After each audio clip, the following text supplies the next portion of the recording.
Hello दोस्तों, मैं साक्षी आप सभी का स्वागत करती हूँ मेरे चैनल इनफाइनाइट लेवेंस में, जहाँ मैं आपके साथ आज नेक्स्ट सीक्रेट का लास्ट पार्ट शेयर करने वाली हूँ।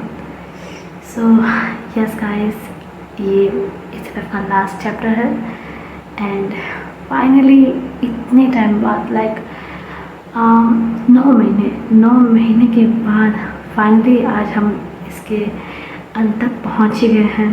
मैं आप सभी का दिल से शुक्रिया अदा करना चाहती हूँ, जो कि शुरू से जब से FFI है तब से इसके साथ जुड़े हुए हैं। जो नए हैं उनको भी मैं थैंक यू कहना चाहूँगी कि आप सब मेरी इसे सुन रहे हैं।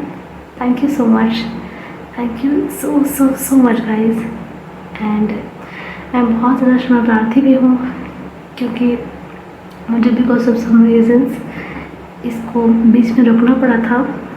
लाइक इसे क्या बाकी जो FF हैं उनको मैंने रोक कर रखा हुआ है बिकॉज ऑफ टाइम इशू। मैं एक साथ मेरे FF को ला नहीं सकती। अगर ख़त्म करना है तो इस तरह से ही ख़त्म करना होगा जैसे मैं भी कर रही हूँ।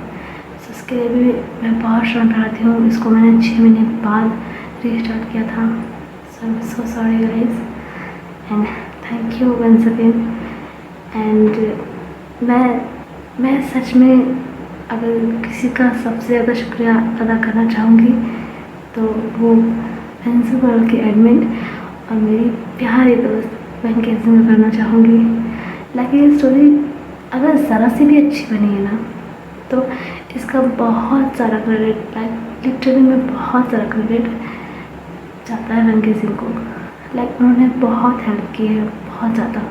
लाइक वो हेल्प तो हमेशा ही करती हैं। मेरी सभी FF के पोस्टर्स, लाइक वो थंबनेल एंड एडिटिंग वो ही करती हैं।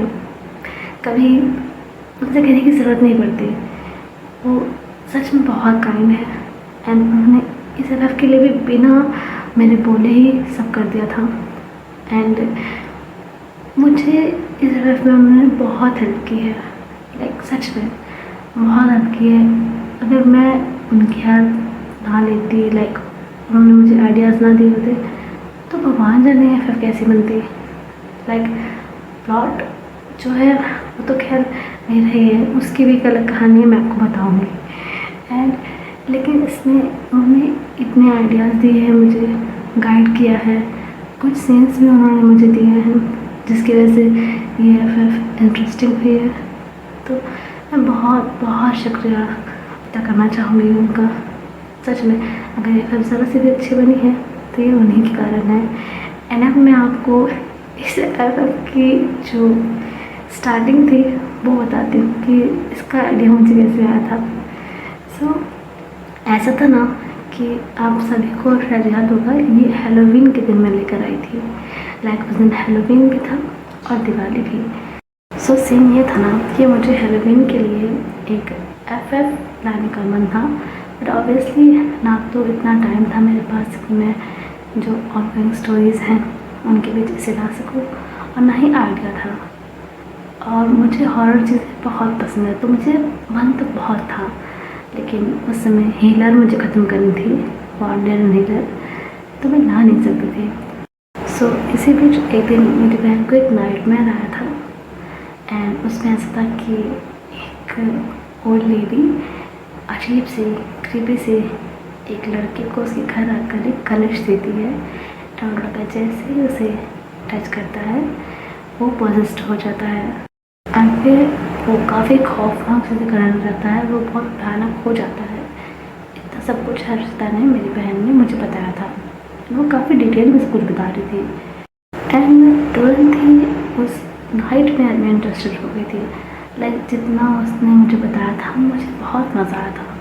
एंड उसके बाद ही मैंने सारी कहानी सोची एंड हेलोवीन पे पैसे ले आई। एंड मुझे जो कहना था वो मैंने कह दिया है। आई नो कि मैंने बहुत कुछ बोल दिया, लाइक इतना ज़्यादा टाइम ले लिया आप सभी का, but I just wanted to share with you जो कि मैं कहना चाह रही थी। So I am so sorry and once again thank you so much guys. Thank you Venkatesh Singh इतना सपोर्ट करने के लिए, मेरे दोस्त बनने के लिए, मेरी स्टूपिडिटी झेलने के लिए। So thank you so much when. And अब हम फाइनली एक्चुअल सीक्रेट के लास्ट एपिसोड की तरफ बढ़ते हैं।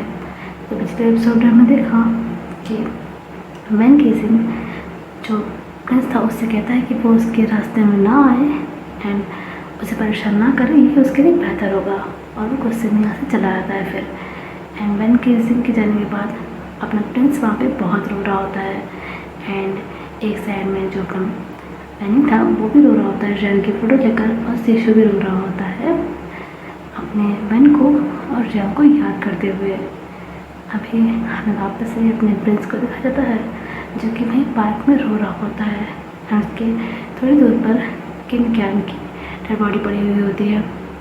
अभी जब वो खुद को थोड़ा संभाल लेता है तो वो फिर कैन की तरफ देखता है और उसे वही चीज़ याद आती है जो भी थोड़ी देर पहले उससे देखी थी। लाइक उसने कहा था ना कि वैन केसिंग ने कैन को ऐसे मारा था, तो वही चीज़ उसे याद आती है। फिर से उसकी आँखें भर आती हैं और फिर वापस ये संभालता है, कैन के पास जाता है एंड उसके पास जो सरिया थी ना पड़ी हुई थी जो वैन छोड़ कर चला गया था गुस्से में, वो उसे उठा लेता है क्योंकि अगर पुलिस केस होता है तो ये सरिया उनके काफ़ी काम आने वाला था एंड इससे वैन केसिंग फंस सकता है, जो कि अच्छी बात नहीं, क्योंकि अगर उसे अब सब कुछ पहले की तरह सही करना है तो उसके लिए पहले उसे ये काम करना ज़रूरी है, वैन केसिंग को बचाना ज़रूरी है अभी। तो सरिया को उठा लेता है और अपने आसपास इधर उधर देखते हुए ही वहाँ से चला जाता है एंड ऑब्वियसली वहाँ पर कोई भी नहीं था। अब यहाँ वैन केसिंग को दिखाया जाता है जो कि जो पार्क था ना उसके पिछले साइड में होता है। ये तो और भी ज़्यादा सन्नाटे वाली जगह थी, वहाँ वो चुपचाप खड़ा होता है एंड वो अभी जो पार्क में हुआ वो सबसे सोच रहा होता है। फिर वो अपना हेड शेक करता है एंड अपने फ़ोन की तरफ देखता है जिसमें अभी 9 बज रहे होते हैं। अभी वैन केसिंग फिर जो मियान थे उन्हें कॉल करता है एंड उनसे कहता है कि वो अपने किसी दोस्त के साथ है एंड वो घर थोड़ी लेट में आएगा, चिंता ना करें, वो सही सलामत घर आ जाएगा एंड वो खाना खा ले। मियान उससे बार बार जल्दी कराने के लिए कह रही होती है, पर वैन केसिंग उन्हें समझा ही देता है कि वो थोड़ी देर में आ जाएगा। फिर मियान भी ज़्यादा जिद नहीं करती क्योंकि ऑब्वियसली उनके हिसाब से वैन केसिंग अभी काफ़ी परेशान है और उसको चोट भी लगी है। ऐसे टाइम में दोस्तों के साथ रहेगा तो अच्छा फील करेगा। अब ऐसा तो है नहीं कि श्रेयांग के साथ जो हुआ जब वो अपने दोस्त के घर गई थी तो उसके कारण वो वैन केसिंग को उसके दोस्तों से अलग कर दी, ये तो सही नहीं। तो इसलिए वो फिर ज़्यादा कुछ नहीं बोलती, कॉल कट कर देती है। अभी वैन फिर फ़ोन को जेब में रख लेता है और अपने कपड़ों की तरफ देखता है। ऑब्वियसली उसके कपड़ों पे खून के दाग लग गए थे एंड उसके जूतों पे भी। वो तो गनीमत थी कि उसने ब्लैक कपड़े पहने थे एंड जूते भी उसके ब्लैक ही थे, लेकिन स्टिल वो कोई चांस नहीं ना सकता, इसलिए उसने यहाँ से झूठ बोला था।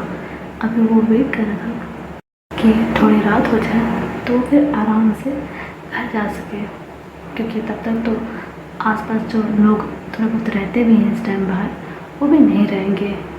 तो अभी इसीलिए वो वेट कर रहा था। अभी हमें हॉस्पिटल का सीन दिखाया जाता है जो अपना झगड़े होता है। उसके फादर अभी भी हॉट के अंदर बैठे हुए थे, अपने बेटे के होश में आने का वेट कर रहे थे। अभी चैनलिंग को लगभग 30 घंटे हो गए थे पर उसे होश नहीं आया था and that's wasn't a good thing. Doctor ने कहा था कि उसे 48 घंटों से पहले होश आ ही जाना चाहिए।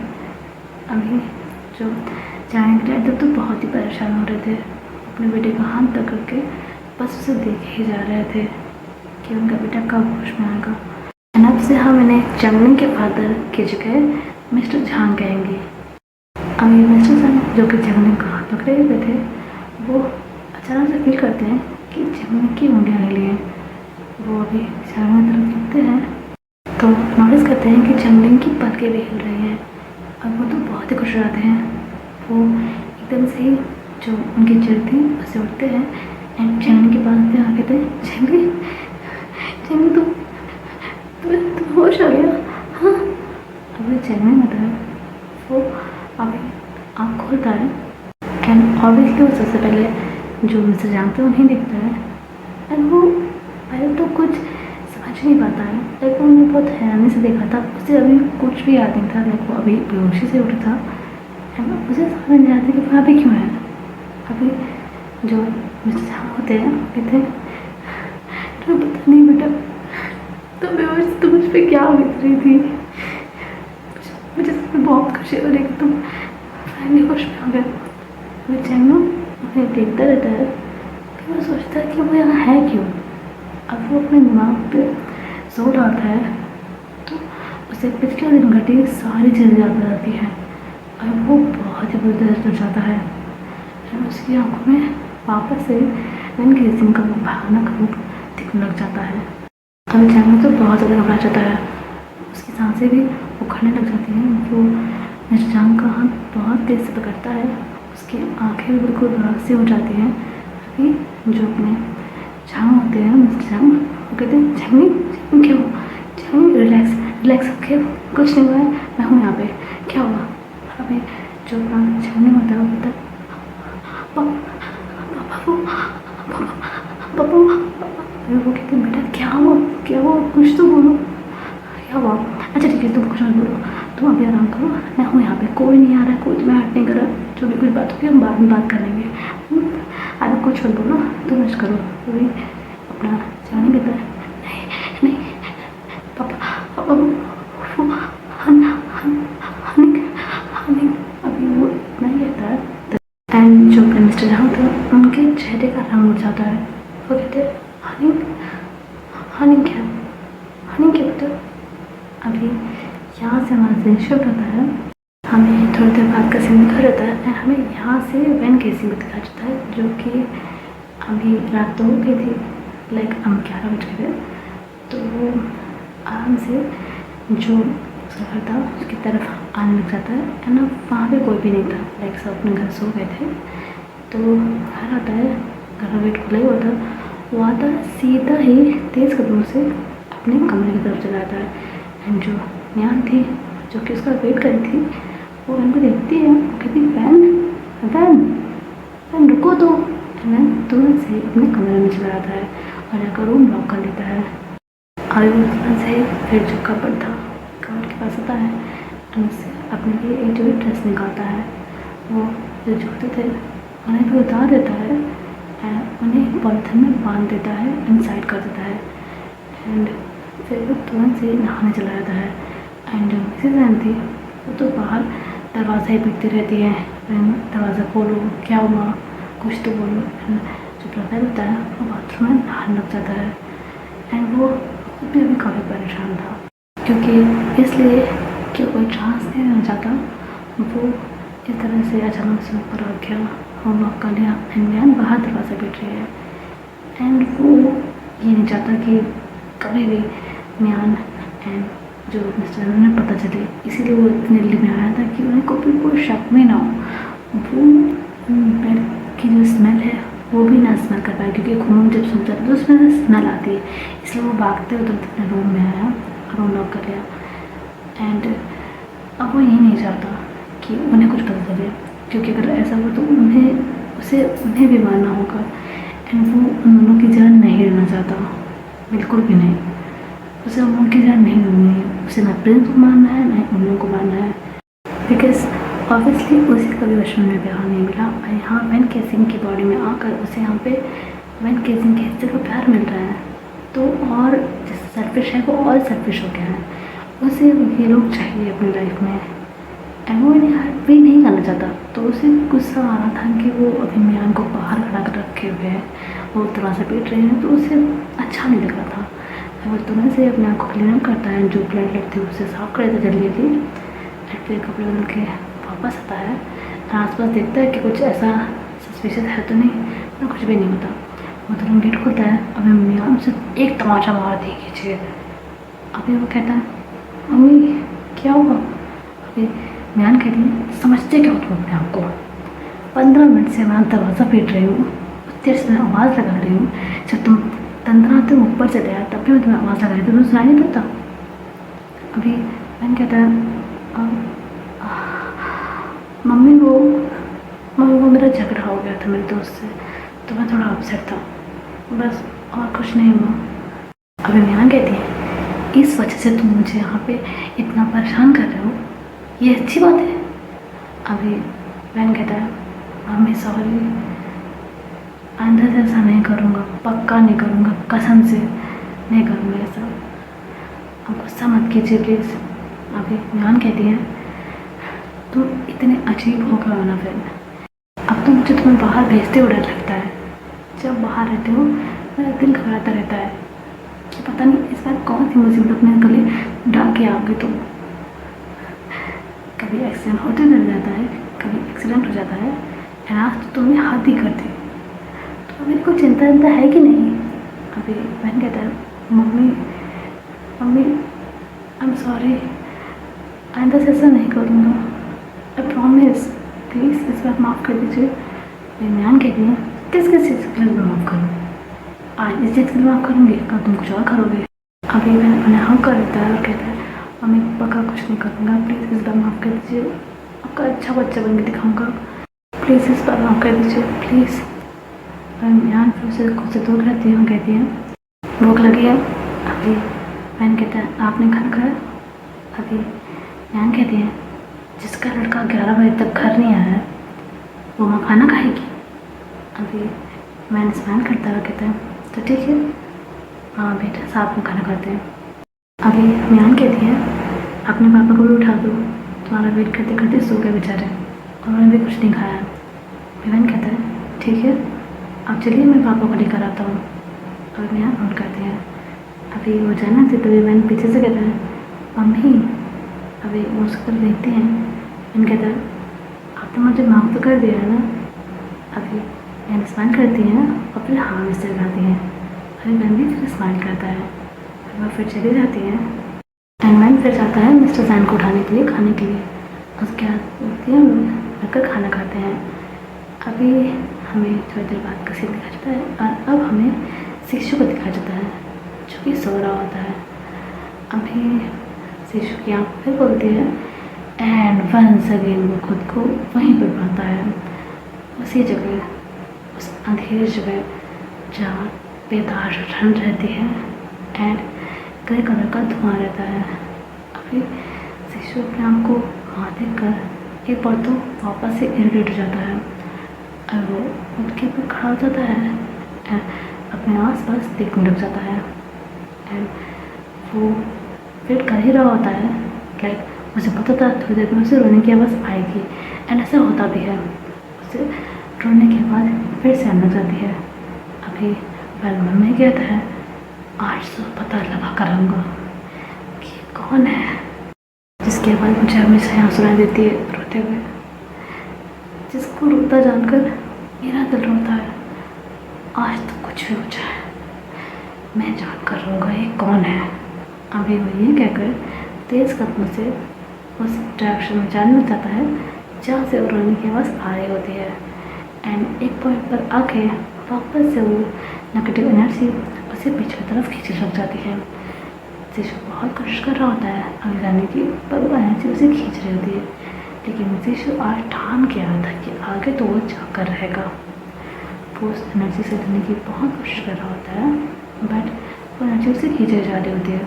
अभी शिशु इतनी कोशिशों के बाद भी जब खुद को आगे नहीं बढ़ा पा रहा होता है तो मन में ही कहता है हे दुर्गा प्लीज़ ताकत दीजिए, मुझे आगे जाना है, मुझे उस इंसान की हेल्प करनी है, देखना है कि वो कौन है जिसका दुख मुझे इतना दुखी कर रहा है। प्लीज़ प्लीज़ मुझे हिम्मत दीजिए, मेरी मदद कीजिए दुर्गा माँ, प्लीज़ मेरी मदद कीजिए प्लीज़। अभी ऐसे करके वो खुद को और ज़्यादा कोशिश करके उस एनर्जी से लड़ते हुए आगे बढ़ने की कोशिश करता है एंड इस बार जो एनर्जी की पकड़ थी वो हल्की हो जाती है। लाइक जितना स्ट्रॉन्ग उसने पकड़ा था उतना स्ट्रॉन्ग अब नहीं रहता। अभी जो शिशु होता है वो हमें कहता है धन्यवाद दुर्गा माँ, और वो फिर और तेज़ से उस एनर्जी से लड़ता है और उससे अपने आप को छुड़ाकर इतनी तेज़ उस डायरेक्शन में भागता है इसका कोई जवाब नहीं, क्योंकि ऑब्वियसली उसे पता था कि रोने की आवाज़ आ रही है। वो उसी डायरेक्शन में भागते हुए जाता है एंड उसके बाद एक जगह पर बिल्कुल ब्लैक रहता है, ब्लैक धुआं, लाइक जिस जगह पे होता है वहाँ पे ग्रे धुआं था ना, तो उस पूरी जगह पे ब्लैक ब्लैक धुआं होता है।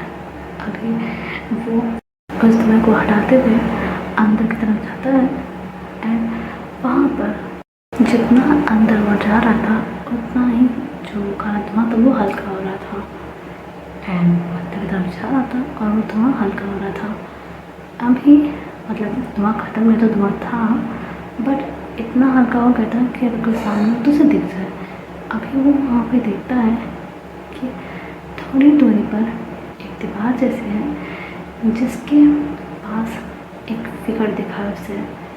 लाइक कोई है जो कि अपने घुटनों को कडल करके अपना सिर वहाँ पे छुपा के सो रहा है। अभी जो अपना शिशु था वो उधर उसके पास जा रहा होता है, लेकिन जो भी वहाँ पे था उसे आगे इस चीज़ का अंदाज़ा नहीं था कि कोई उसकी तरफ आ रहा है। वो अपने रोने में ही, अपने दुख में ही लीन था। अभी शिशु उस इंसान से लगभग 10 कदम की दूरी पर आके खड़ा हो जाता है एंड स्टिल वो इंसान कुछ नहीं फील कर पा रहा था, लाइक उसके आसपास कोई है कि नहीं। अभी जो अपना शिशु होता है वो अब उस इंसान को क्लियरली दिख पा रहा था। लाइक ऐसा था ना कि अब तक जो धुआं था वो बहुत ही कम मात्रा में रह गया था, जैसे कि उस धुएं की हद ही ये इंसान है जो यहाँ पे बैठा हुआ है, रो रहा है। अभी जब शिशु उस इंसान को देखता है तो उसकी आंखों से खुद ब खुद आंसू बहने लग जाते हैं। वो उसे देखता रहता है, बिना जाने उसके मन में क्या आता है। वो कहता है वैन। अभी ये सुनकर वो इंसान अपना सिर पकड़ता है एंड उसकी रोआसी आँखें शिशु की आंखों से मिलती हैं एंड ऑब्वियसली ये अपना वैन गेजिंग ही होता है, हमारा अपना वैन गेजिंग। अभी जब वह शिशु की तरफ देखता है तो उसकी होपलेस आंसू भरी आँखों में उम्मीद, बेतहासा खुशी एंड अचरज के भाव आ जाते हैं। वो शिशु को देखता रहता है। अभी वो भी अपनी जगह से उठता है और शिशु को देखते ही रहता है, जिसकी आंखों से आंसू रुक ही नहीं रहा था। लग शिशु भी इतना रो रहा होता है बिकॉज उसे पता लग गया था यही उसका वैन है।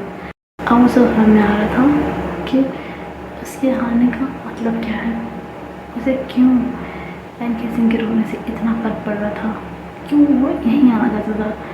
उसके मन में उठ रहे उतने दिन से जितने भी सवाल थे उनका जवाब उसके सामने आज खड़ा था। अभी जो वैन होता है वो रोते हुए कहता है शिशु जी अब यहाँ कैसे आए।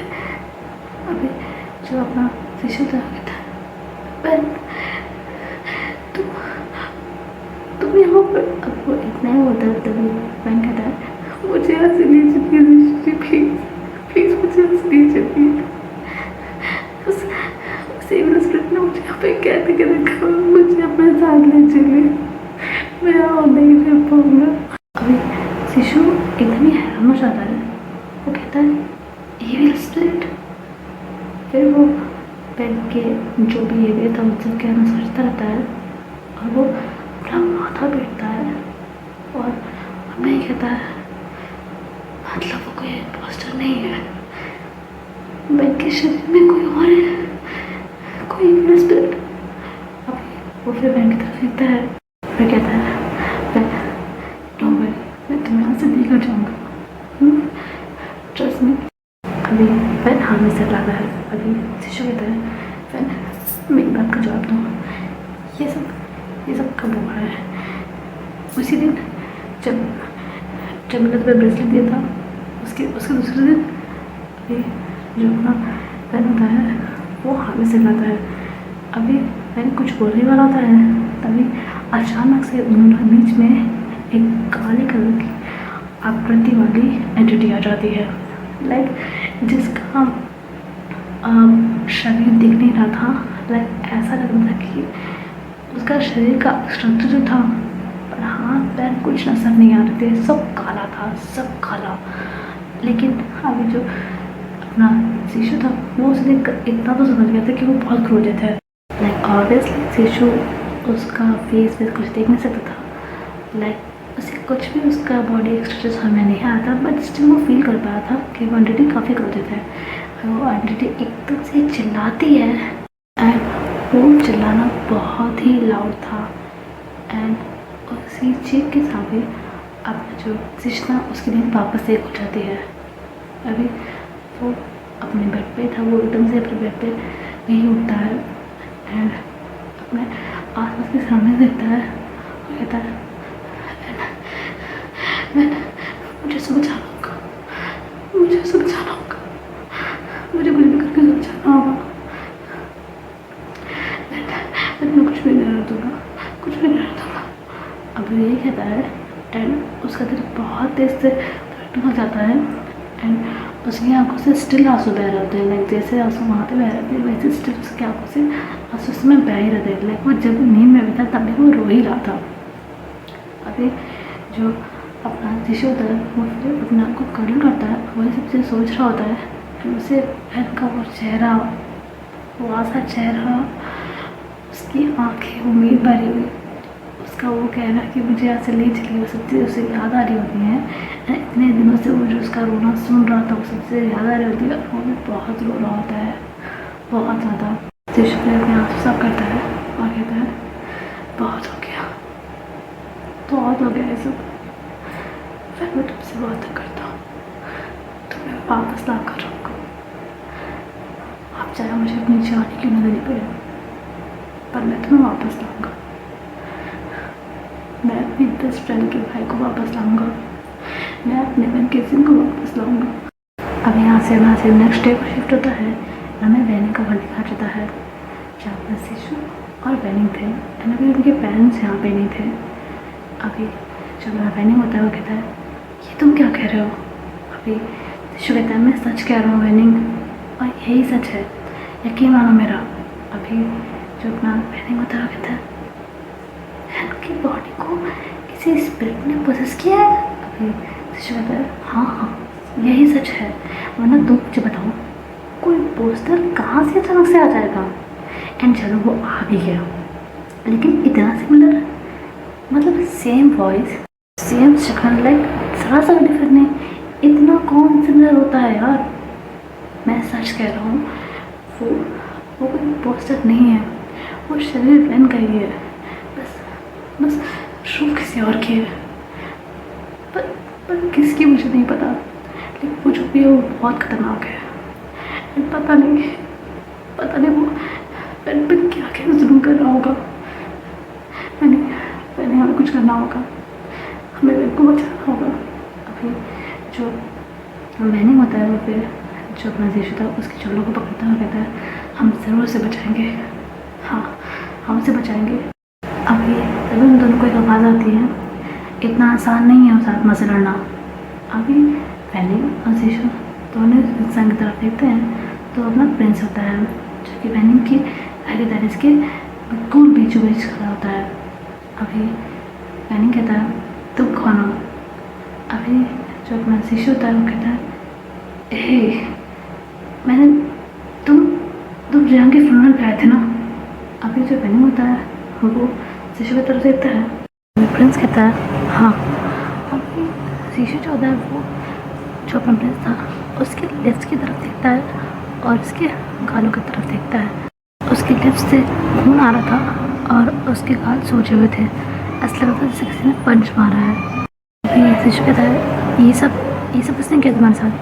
अब वो ऐसा कहता ही है तब एक और आवाज़ आती है, मैंने किया है सब। अभी वैनिंग और शिशु दोनों साइड देखते हैं तो पाते हैं कि बाई वहाँ पे आया है।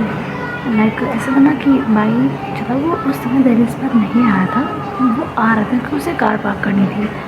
एंड उसने सुन लिया था कि जो शिशु ने कहा था, उसने सुन लिया था और उसने पहले ही रिप्लाई दिया था इंटरव्यू देने से पहले ही। अभी जो अपना वैनिंग था और शिशु था वो ऑब्वियसली उसके बाद समझ गए थे, बट वो आश्चर्यचकित थे कि क्यों। अभी वैनिंग कहता है ये क्या हो रहा है यहाँ पे। अभी भाई प्रिंस की तरफ देखता है एंड अभी हमें फ्लैशबैक दिखाया जाता है। अभी ऐसा था ना कि प्रिंस को ना ये जो वैन किसिंग वाली बात थी उसकी फैमिली को बतानी थी, तो उसके घर पे नज़र भी रख रहा था कि ऐसे कि मतलब उसे पता न चले वैन को। लेकिन वैन किस दिन आज घर से बाहर नहीं जा रहा था, वो अपनी फैमिली के साथ ही था। फिर उसकी अनुपस्थिति में ही ये सब हो सकता है ना, उसकी उपस्थिति में तो वो बता नहीं सकता ना। तो सोच रहा था कि वो कैसे ही इसकी फैमिली को बताए एंड बिना बताए बिना किसी हेल्प के तो वो वैन को आज़ाद भी नहीं करवा सकता ना, क्योंकि ऑब्वियसली हानि वो भी जानता है कि जो प्रिंस है वो उसके बारे में चाहता है। तो ऑब्वियसली वो अगर सामने आ भी गया तो अलर्ट ही रहेगा उसके सामने, तो वो उसके गले से वो लॉकेट नहीं निकाल सकता जो इन सब चीज़ों की जड़ है। तो उसे हेल्प चाहिए होगी, उसे इनकी फैमिली को ये बताना होगा, लेकिन वो बता ही नहीं पा रहा होता है। तभी उसे वैनिंग और शिशु का ख्याल आता है, क्योंकि अब इतना तो उसे पता ही था कि शिशु की फैमिली इनकी फैमिली से बहुत क्लोज है एंड वैनिंग का जो रिलेशनशिप था वो भी वो जानते ही था। तो उसे उन दोनों का ख्याल आता है। अभी वो नहीं कहता है वैनिंग के घर तो मैं जा नहीं पाऊँगा, शिशु से बात करनी होगी। अभी वो शिशु के घर आता है, पर वो घर जो था वो गेट अंदर से बंद था, लेकिन जाली वाला गेट था। लाइक घरों में होता है ना जाली वाला गेट, तो वैसे ही था।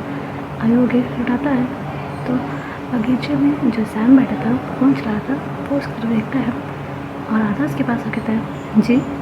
अभी जो प्रिंस था वो कहता है शिशु घर पर है, मुझे उनसे बात करनी है, इट्स अर्जेंट। अभी अपना सैम कहता है नहीं वो तो घर पे नहीं है, वो तो वैनिंग के घर गए हैं। क्या बात है? अभी प्रिंस कहता है नहीं मैं आपको बता नहीं सकता, आप मिस्टर किन है? अभी वो कहता है नहीं, हमारे पड़ोस में एक लड़की की मौत हो गई है, वो उसकी फनल पे गए हैं। अभी उसकी बात सुनकर प्रिंस नहीं कहता है कहीं कि हम की बात तो नहीं कर रहा है। अभी वो फिर कहता है अच्छा आप मुझे बता सकते हैं कि वैनिंग कहाँ रहते हैं? अभी सैम कुछ कहता है, उससे पहले सैम के फ़ोन पर मिस्टर किन का कॉल आ जाता है।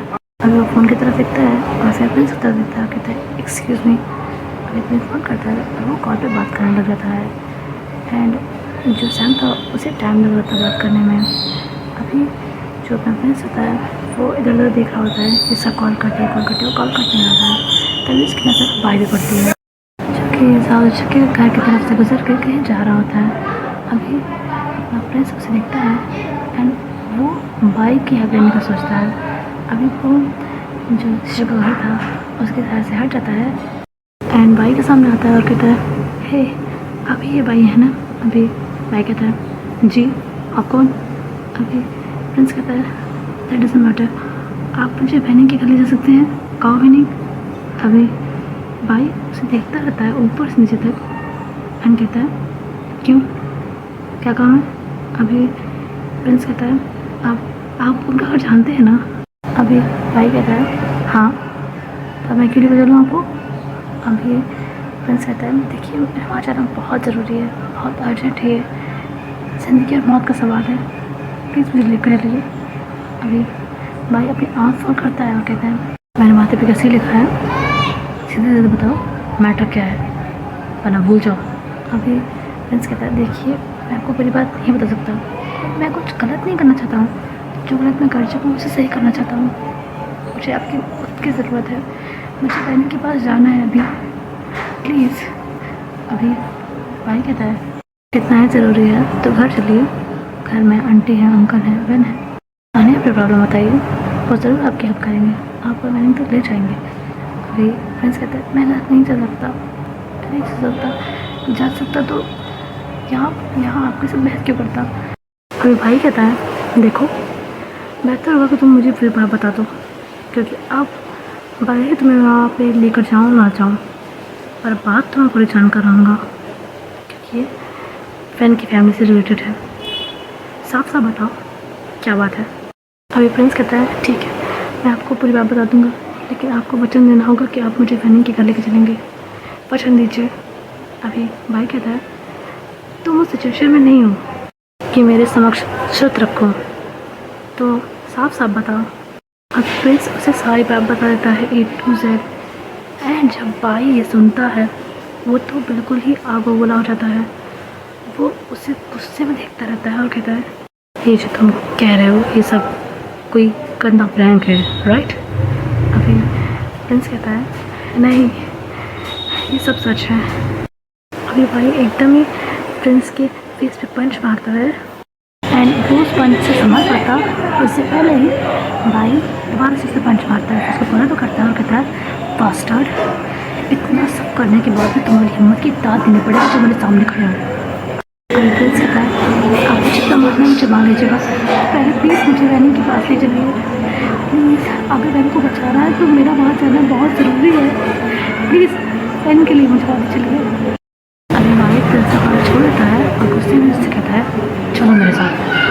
एंड फ्लैशबैक खत्म होता है। अभी जो अपना वैनिंग होता है वो और सीशू लाइक जो अपना भाई है उसने सब बता दिया होता है ऐसे।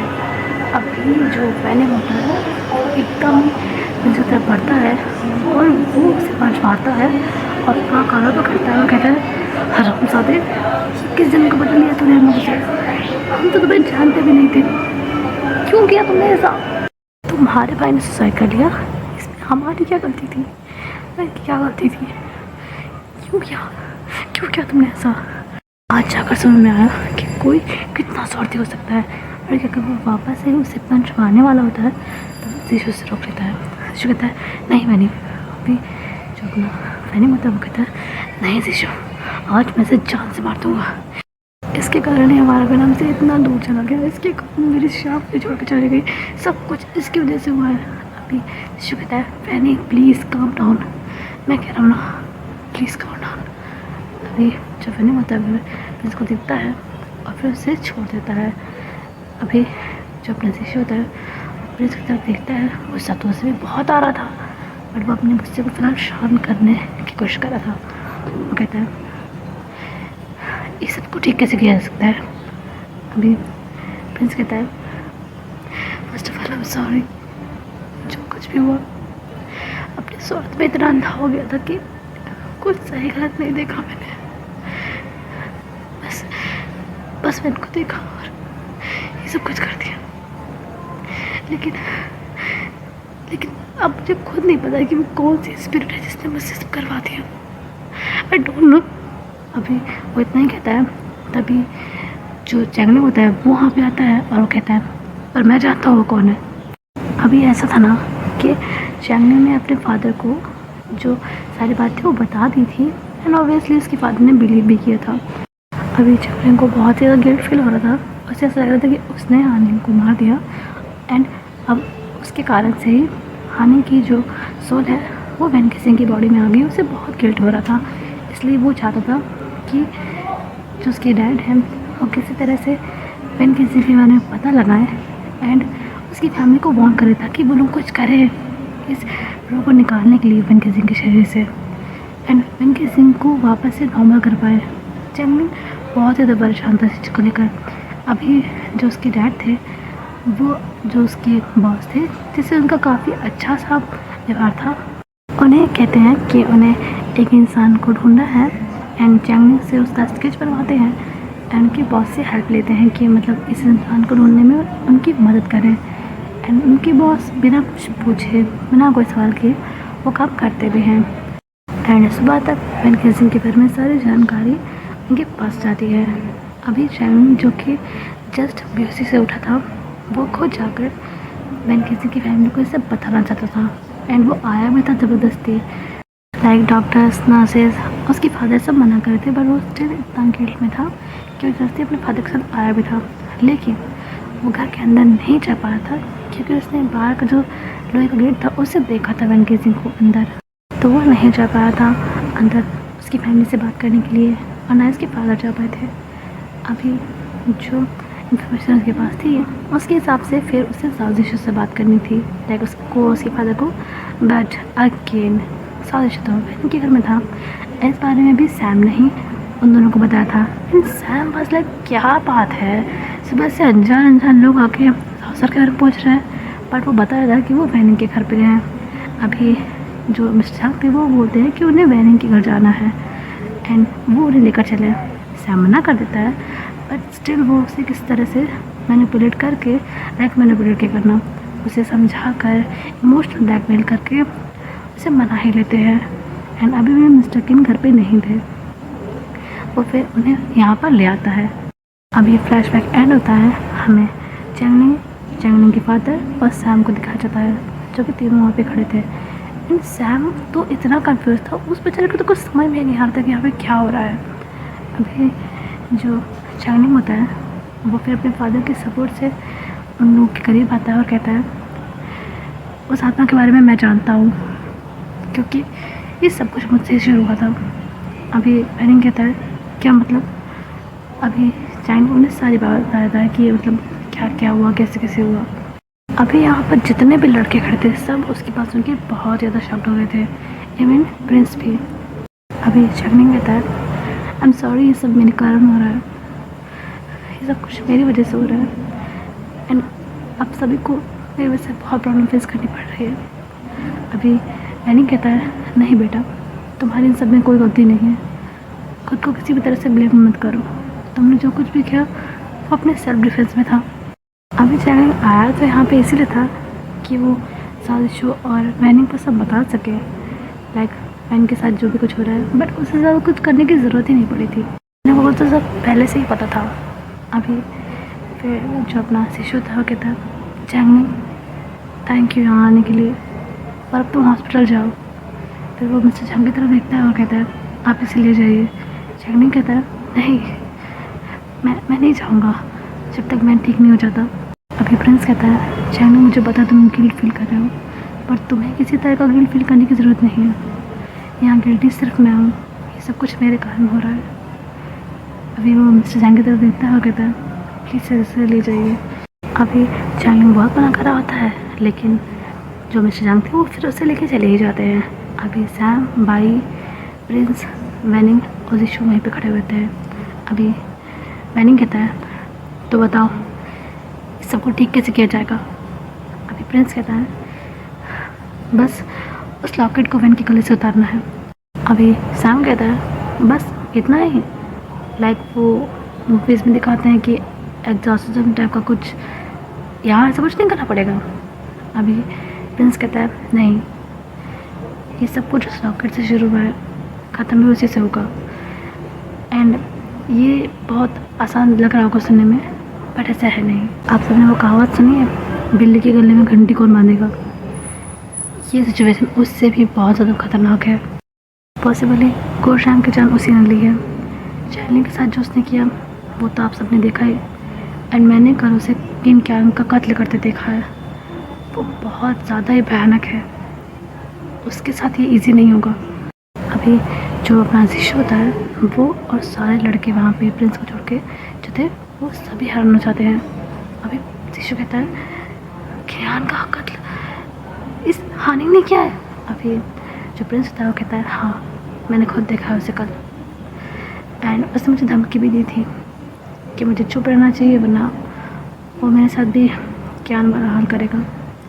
टू बी ऑनेस्ट अब मुझे किसी चीज़ का डर नहीं है, अब बस मुझे वेन को बचाना है, हमें जो भी कुछ करना है बहुत जल्दी करना होगा, क्योंकि उसका खूनी खेल पता नहीं कितने लोगों की जान लेकर ख़त्म होगा, तो हमें सब जल्दी ख़त्म करना होगा, वेन को जल्दी वापस लाना होगा। अभी भाई कहता है हमें अंकल आंटी को बता देना चाहिए इस बारे में। अभी प्रिंस, वेनिंग और जिशु तीनों ही साथ में बोलते हैं बिल्कुल नहीं। अभी भाई उन तीनों को एक स्वर में बोलते हुए सुनकर एकदम से शॉक हो जाता है। अभी जो अपना प्रिंस था वो कहता है ऐसा हरगिज़ मत करना, अगर ऐसा कुछ हुआ तो इमोशन में आके मिस्टर मिसेस सैन का गुस्सा और बस्ट हो सकता है, and we can't take a chance, क्योंकि क्या पता अगर ऐसा होता है तो हानि का नेक्स्ट टारगेट मिस्टर मिसेस सैन ही हो जाए। अभी जिशु कहता है तो ये लड़ाई हमें बल से नहीं छल से जीतनी होगी। अभी प्रिंस कहता है बिल्कुल सही। अभी भाई कहता है मैं भी इस लड़ाई का हिस्सा बनूंगा। अभी सैम कहता है मैं भी। अभी मैंने उन दोनों को देखता है और कहता है तुम दोनों का दिमाग ख़राब हो गया है, सब कुछ जानने के बाद भी ऐसी बेवकूफ़ जैसी बातें कर रहे हो, देखा है तुम लोगों ने रैंक के साथ उसने क्या किया। अभी भाई कहता है फ़र्क नहीं पड़ता, मैंने वैसे भी मुझ जैसे ऑर्फन को इस फैमिली ने ही अपना समझा था, वैन मुझे भाई बोलता था, भैया कहता था मुझे, एंड श्याम तो हमेशा मुझे एक बड़े भाई की तरह ट्रीट करती थी। अभी मैं उनके लिए भी ना लड़ा तो मैं जीवन को जी करूँगा क्या? इससे तो अच्छा है कि इस लड़ाई में आपका साथ दे सकूँ। राखी का कर्ज तो नहीं अदा कर पाया, कम से कम एक भाई होने का फ़र्ज़ अदा कर दूँगा। प्लीज़ प्लीज़ मुझे इस लड़ाई में रहने दीजिए। अभी सैम कहता है मैं भी यहाँ पर इतना सब कुछ जानने के बाद पीछे नहीं हट सकता। मुझे इस लड़ाई का हिस्सा बनाइए, मैं बनूँगा। आप मना भी करेंगे तो भी मैं बनूँगा। अभी वैनी कुछ बोलने वाला होता है, तभी प्रिंस कहता है बहस में समय व्यर्थ मत करो। अभी विशु उन दोनों की तरफ देखता है और कहता है एक बार फिर से सोच लो। अभी वो दोनों ही नाम से रहलाते हैं। अभी हमें थोड़ी देर बाद का सिर्फ दिखाया जाता है, हमें वैन को दिखाया जाता है जो कि अभी अपने रूप में होता है एंड उसे देख कर साफ पता चल रहा था कि वो काफ़ी गहरी चिंतन में है। अभी तभी उसका फ़ोन बजता है। अभी वो फ़ोन की स्क्रीन की तरफ देखता है तो वहाँ पे शिशु लिखा होता है, लाइक शिशु लिखा होता है। अभी वो स्क्रीन को देख के एक्सपेक्ट करता है एंड फ़ोन को पिक करता है और कहता है हेलो। अभी शिशु कहता है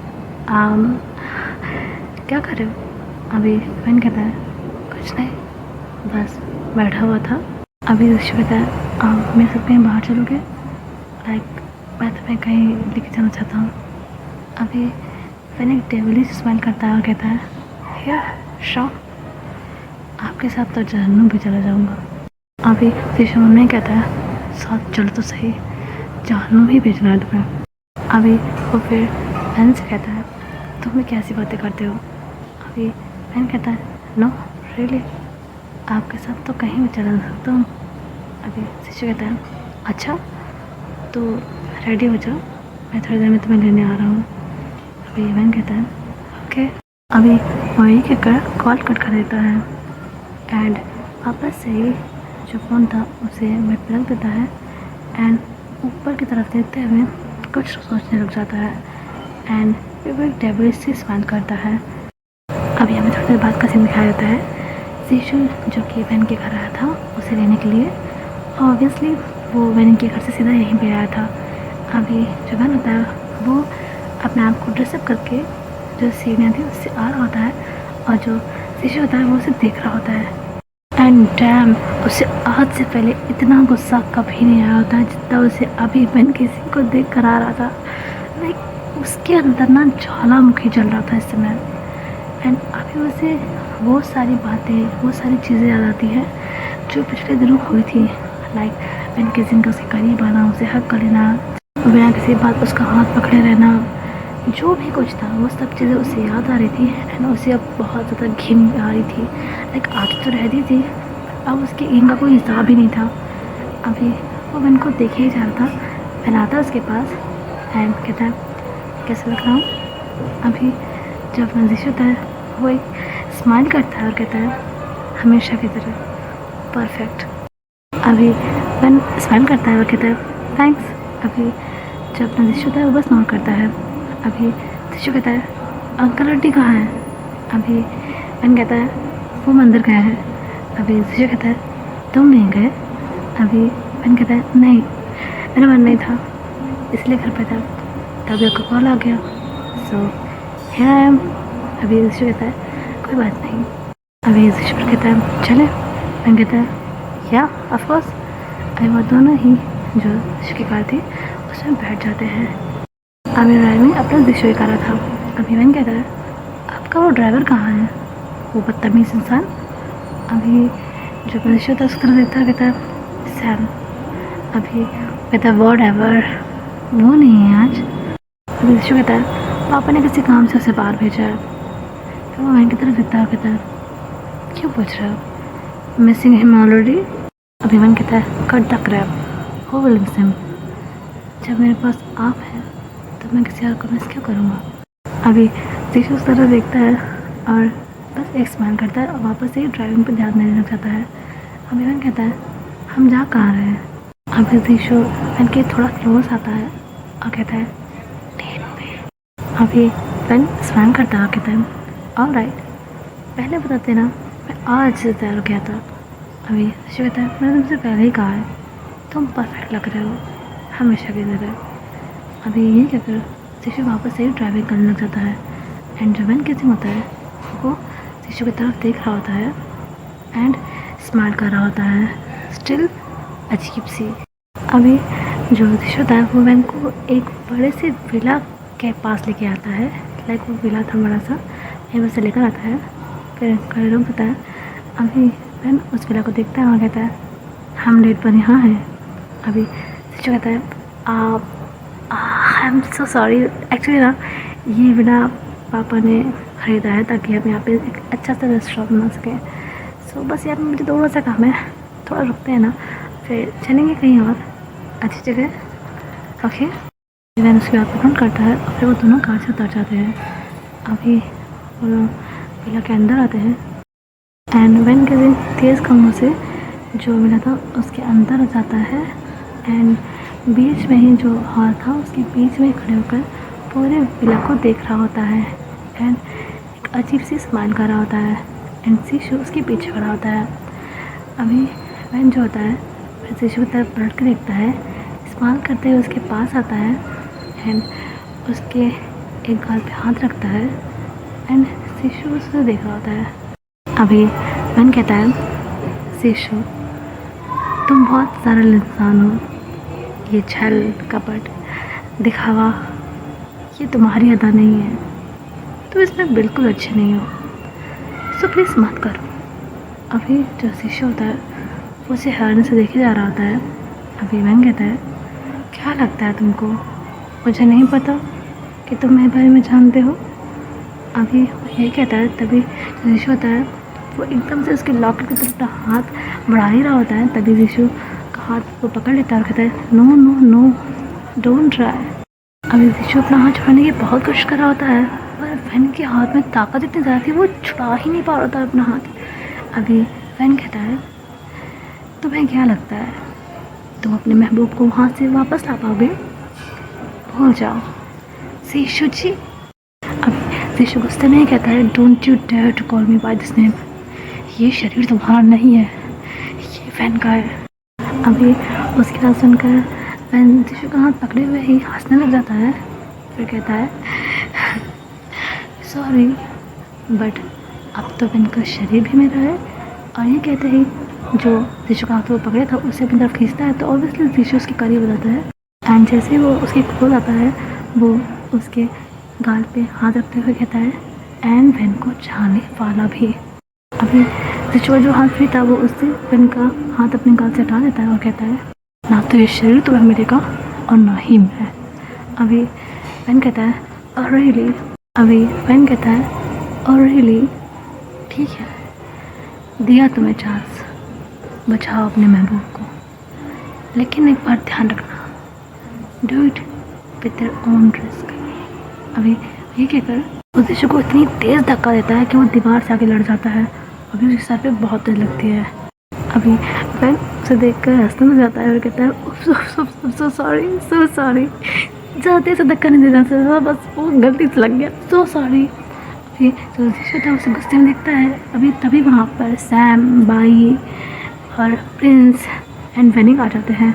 अभी जो अपना शिशु होता है वो उन लोगों को देख रहा होता है लेकिन अभी वैन उनकी तरफ नहीं देखा था, वो अभी शिशु की तरफ देख रहा था पर पता चल गया था कि पीछे कुछ लोग आए हैं। अभी जो अपना वैन होता है वो कहता है तो मैं बाद में देखता हूँ, पहले इन लोगों से निपट लूँ। वो पलट के देखता है तो वहाँ पर सैम बाई एंड वेनिक को देखता है। फिर उसका ध्यान जैसे प्रिंस पे जाता है तो वो जो पहले स्मेल कर रहा था वो स्मेल गायब हो जाती है।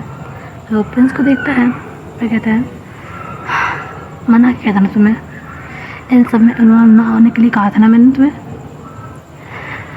ठीक है ऑल राइट, अब यहाँ पर आ ही गए हो तो अपने अंजाम के लिए भी तैयार रहना। अभी प्रिंस कहता है वो क्या है ना, अंजाम की वजह उन्हें होती है इन्हें ज़िंदगी का मोह रहता है जैसे तुम्हें है, मुझे नहीं है। अपना अंजाम तो मैंने खुद उस दिन चुन लिया था जब मैंने ये घिनौना काम किया था। मुझे पता था कि मेरे साथ कुछ अच्छा नहीं होगा लेकिन मैं फिर भी लालच में आकर कर गुजरा, क्योंकि वैसे भी जीवन में जीने के लिए तो कुछ था ही नहीं। लेकिन अपने स्वार्थ में ये भूल गया था कि किसी का घर बर्बाद कर रहा हूँ। But now I have fix what I have done, I fix it. अभी वो ऐसे बोलता है। अभी जब ऋषि देखता है कि ये लोग अपने में बातों में उलझे हुए हैं, लाइक प्रिंस उससे जानबूझ की बात को उलझा रहा है, तो वो वैन केसिंग के करीब जा रहा होता है पीछे से कि ऐसे ही वो लॉकेट पकड़ ले, तो वो उसके करीब जा ही रहा होता है, लेकिन जैसे ही वो वन केसिंग को छूने वाला होता है, लाइक उस लॉकेट की तरफ वो हाथ बढ़ा ही रहा होता है, उसको छूने ही वाला होता है, तभी जो अपना वैन होता है वो एकदम से पलटता है और ऋषु को एक तेज पंच मारता है और ऋषु को वापस से ही गिरा देता है। फिर कहता है, कहा था जो भी करना अपने रिस्क पे करना। अभी ऋषु एकदम से जब गिर रहा होता है तो सारे लोग उसके पास थे। अभी जो मैंने बताया वो कहता है, ऋषु तुम ठीक हो? अभी ऋषु कहता है, हाँ मैं ठीक हूँ, मेरी छोड़ो, आप इस लॉकेट लेने के बारे में सोचो। अभी फिर ऋषु भी खड़ा हो जाता है और सभी लोग खड़े हो जाते हैं। अभी जो ऋषु होता है वो कहता है, कुछ भी एक्शन करने से पहले बी केयरफुल, उसके पास कोई और पावर हो ना हो, सुपर स्ट्रेंथ तो ज़रूर है, बहुत पावर है उसके अंदर। अब इसके बाद पाँचों लोग वन केसिंग की तरफ आने लग जाते हैं एंड यहाँ पर फाइट शुरू हो जाती है। लेकिन आश्चर्य की बात ये थी कि पाँचों ये लड़के वन केसिंग की जो पावर थी उससे भी पढ़ थे। लाइक उसके अंदर इतनी सुपर स्ट्रेंथ थी ना, लाइक कोई और पावर हो ना हो, सुपर स्ट्रेंथ बहुत थी उसके अंदर। वो इन सब पे भारी पड़ा था, लेकिन वो स्टिल मैनेज कर ले रहे थे। लाइक ऐसा नहीं था कि बिल्कुल ही हारे जा रहे थे उससे, लेकिन कोई भी किसी भी तरह से जो पेन का लॉकेट था उसकी तरफ नहीं जा पा रहा था, उसको छू ही नहीं पा रहा था, ना बल से, ना छल से, ना फ्रेंड से, ना बिहाइंड से। अभी जो सैम था उससे पेन की लड़ाई हो रही होती है एंड ऑब्वियसली पेन काफ़ी पूरी तरह से मार रहा होता है एंड सैम भी खुद को प्रोटेक्ट करने की कोशिश कर रहा था, लेकिन उससे ज़्यादा उस लॉकेट की तरफ बढ़ने की कोशिश कर रहा था, पर ऐसा हो नहीं पा रहा था। अभी जो अपना पेन कैसे होता है वो सैम को एक दीवार की तरफ पुश करता है एंड वो पुश उसे करता है तो जो वहाँ पर टेबल लगी थी ना उसके ऊपर कैंडल जल रही थी, वो गिर जाती है ऊपर ही, मतलब जो टेबल थी उससे नहीं गिरती, टेबल के ऊपर ही गिर जाती है और वहाँ पर कर्टन्स लगे थे, वहाँ पर वो आग पकड़ लेते हैं। अभी वन केसिंग वो चीज़ दिखता है पर ध्यान नहीं देता।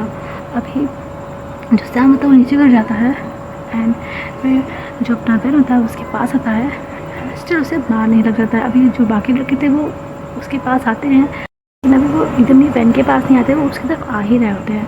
तभी जो पेन होता है वो सैम के पे एक लात मारता है एंड उन लोगों से लड़ने लग जाता है। अभी प्रिंस मन में कहता है, ऐसे तो हम जीत ही नहीं पाएंगे, इसकी पावर्स बहुत ज़्यादा है, जितना सोचा था उससे ज़्यादा पावर रही है, ये लॉकेट कैसे लेंगे हम। अभी जो अपना पेन होता है उसकी तरफ सैम पीछे से आ रहा होता तेज़ कदमों से, जो कि अभी वहाँ पे गिर गया था। तो अभी जो पेन था वो उससे तो नहीं लड़ रहा था, तो वो भी तेज़ कदमों से उसकी तरफ आ रहा होता है।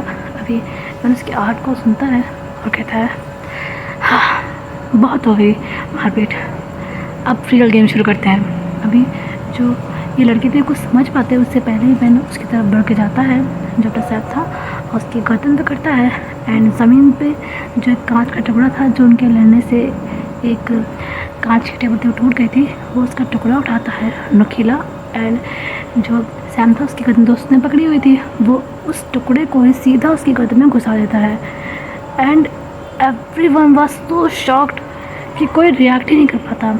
अभी वो फिर उसे छोड़ देता है, सैम नीचे गिर जाता है एंड जो अपनी गर्दन थी उसे वो पकड़े हुए होता है। अभी जितने भी लड़के होते हैं सब सैम की तरफ जाते हैं, सैम उन को देख रहा होता है।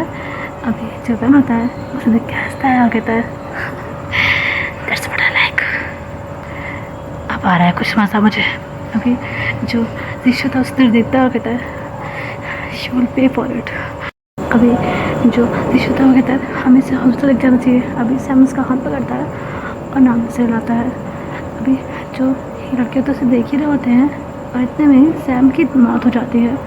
अभी ये सभी लोग बहुत दुखी हो जाते हैं। इन सब में सबसे ज़्यादा दुखी तो प्रिंस ही होता है, क्योंकि ऑब्वियसली ये सब उसी का किया धरा था, वो बहुत दुखी हो रहा होता है। अभी जो वैन होता है वो कहता है, इंजर्ड। अभी शीशु उसकी तरफ गुस्से में देखता है वैन की तरफ और कहता है, सैम की मौत सहा नहीं जाएगी। अभी जो वैन होता है फिर कहता है, तो ले लो अपने सैम की मौत का बदला। वैसे तो इस कमीने को मुझे उस दिन मार देना चाहिए था जब ये मुझसे बदसलूकी कर रहा था, पर क्या करूँ, नाटक करना भी तो ज़रूरी था कि मैं बेचारा, मेरे पैर में चोट लग गई है, प्लीज़ ईश्वर जी मेरी मदद कर दीजिए, ये सब करना पड़ता है। इसीलिए ऐसे कुछ नहीं किया उस दिन, वरना इसकी इतनी हिम्मत कि ये मुझसे बदसलूकी करे। अच्छा ये हुआ आज इसको भी तू अपने साथ ही ले आया। उस दिन की कसम मैंने आज निकाल ली। बेटा नहीं कहता है ये तो पुराने का टाइम नहीं है, सैम की माँ कब बदलाने का टाइम है। अभी ये कहीं वो सभी लोग उठते हैं एंड वापस से वैन की तरफ जाते हैं एंड वैन की लड़ाई अब उन लोगों से होने लग जाती है। एंड अब तक तो वहाँ पे जो पर्दे थे उससे आग फैलने भी लग जाती है। लाइक आग जो थी वहाँ पर पर्दे ही पर्दे लगे थे ना उसमें, तो पूरे में आग लग जाती है। लेकिन ये लड़के आपस में लड़ने में इतने बिजी थे कि उस पर ध्यान ही नहीं देते हैं।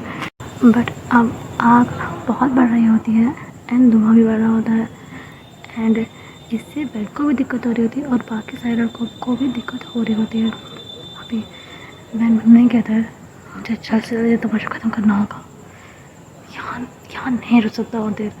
अभी जो वैन होता है उसकी राय से में बाई से हो रही होती है क्योंकि बाकी सबको अच्छे से कूट कूट के थका दिया होता है, वो सब गिर गए होते हैं और अभी बाई ही डर रहा होता है।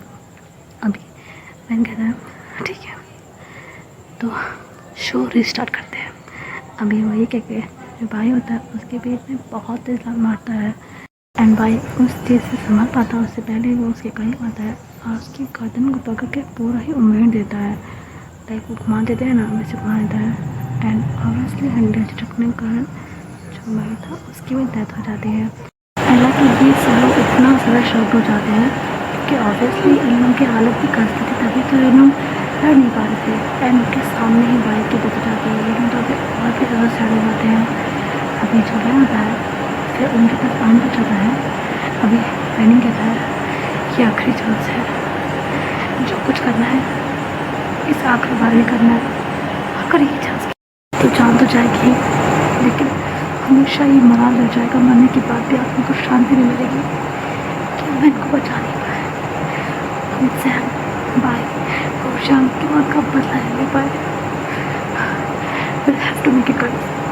अभी वो तीनों ही फिर हिम्मत करके उठते हैं, इस बार अपनी पूरी जान एनर्जी लगा के चैनल पर अटैक करते हैं एंड वैन के समझे उन्हें बहुत मारा होता है बहुत बुरी तरह से, खासकर वैनी को। लेकिन हम ये तीनों लड़के ही अपनी फर्स्ट फॉर्म में लगे होते हैं तो वैन को थोड़ी दिक्कत अब हो रही होती है। एक तो वहाँ पर बहुत इतना ज़्यादा उससे तीनों भी प्रॉब्लम में आ रहे थे लेकिन स्टिल अब ये जो लड़ाई थी ना ये आर पार की हो गई थी, यानी तीनों वैन को बचाने के लिए और हनी से बदला लेने के लिए जुट गए थे और वहाँ हनी उस नौकर को बचाने की कोशिश कर रहा था एंड अभी वहाँ पे धुआं आग बहुत ज़्यादा हो गई थी तो सभी को प्रॉब्लम हो रही थी वहाँ पे। अब जो अपना हनी होता है ना वो फिर इस लड़ाई के बीच में जो अपना कॉमन था उसे भी वो फिर मार देता है। अभी जो अपना पैनिक था उसकी डोमड़ी के पास जो शिशु था वो और प्रिंस बैठे हुए थे और जो शिशु था वो बहुत रो रहा होता है, बहुत रो रहा होता है क्योंकि ऑब्वियसली वो पैनिक को जानता है। वो उसका दोस्त नहीं था लेकिन कोई अजनबी भी नहीं था, बहुत मानते थे एक दूसरे को दोनों। हाँ राम की वजह से थोड़ा सा वो मतभेद हो गया था उनका, थोड़ा सा मतभेद भी हुआ था बट अब तो सब कुछ सही था एंड ये सब जो भी कुछ हुआ था इसकी वजह से बहुत टूट गया था। जो प्रिंस होता वो भी सब देख के बहुत दुखी हुआ था, उसका तो गिल्ट ही अलग लेवल का था, उसे इतना ज़्यादा गिल्ट फील हुआ था इसकी कोई सीमा नहीं थी। अभी प्रिंस को समय होता है और उनके पास जाता है एंड उनके बीच में थोड़ी लड़ाई होने लग जाती है लेकिन प्रिंस ऑब्वियसली कमज़ोर था तो प्रिंस पे भारी ही पड़ रहा था। इनकी टोटल स्ट्रेंथ जो थी वो काफ़ी स्ट्रॉन्ग थी और जो अपना प्रिंस था वो जख्मी भी था बट स्टिल वो लड़ रहा होता है। अभी जो प्रिंस था वो बार बार उसके नौकरी की तरफ हाथ बढ़ा ही जा रहा होता है और जो अपना फ्रेंड था वो उसे हिट कर रहा था जिससे वो दूर जा रहा था बार बार। अभी जो टिशू था वो तो बस रो ही जा रहा था, लाइक बहुत टूट गया था। उस समय उसका दिमाग काम ही नहीं कर रहा था, लाइक भाई उसे वो बहुत मानता था। सैम से भी उसकी एक बनती थी एंड सैम को भी वो बहुत मानता था एंड प्लानिंग के तो बहुत ही अलग थे। यहाँ इस इंसान की वजह से आज वो तीनों ही नहीं रहे, वो बहुत दुखी था इस चीज़ को लेकर। सभी काम नहीं कर रहे थे। अभी जो अपना प्रिंस था वो भी बहुत ज़्यादा घायल हो गया था, लाइक बहुत ज़्यादा, लेकिन वो स्टिल जो बेन था उससे लड़ रहा होता है, उससे लॉकेट लेने की कोशिश कर रहा होता है, बट ऑब्वियसली बेन उसे खुद से दूर कर दे रहा होता है, हेट कर करके, क्योंकि प्रिंस के अंदर गिल्ट लबालब भरा हुआ था कि उससे ये सब नहीं करना चाहिए था, उसके कारण ये सब हो रहा है। तो वो कुछ नहीं सोच रहा था, उसे बस ये लॉकेट चाहिए था, उसे वन गेजिंग वापस चाहिए था। अब तो उसे भी जो हारिन, तो उससे बहुत नफरत हो रही थी, बहुत ज़्यादा उसे नफरत हो रही थी, और उससे ज़्यादा हो रही थी खुद से नफरत। अभी जो बेन होता है वो उसको दूर करने के लिए, लाइक जो प्रिंस था उसके क्लोज करने की कोशिश कर रहा था, तो उसे दूर करने के लिए उसे बहुत तेज़ किक मारता है बीच में, जिससे दूर जाके गिरता है। एंड जो बेन होता है फिर गुस्से में वहाँ पर एक कांच का टुकड़ा देखता है जो कि काफ़ी बड़ा था, उसे देखता है, उसे हाथ से उठाता है।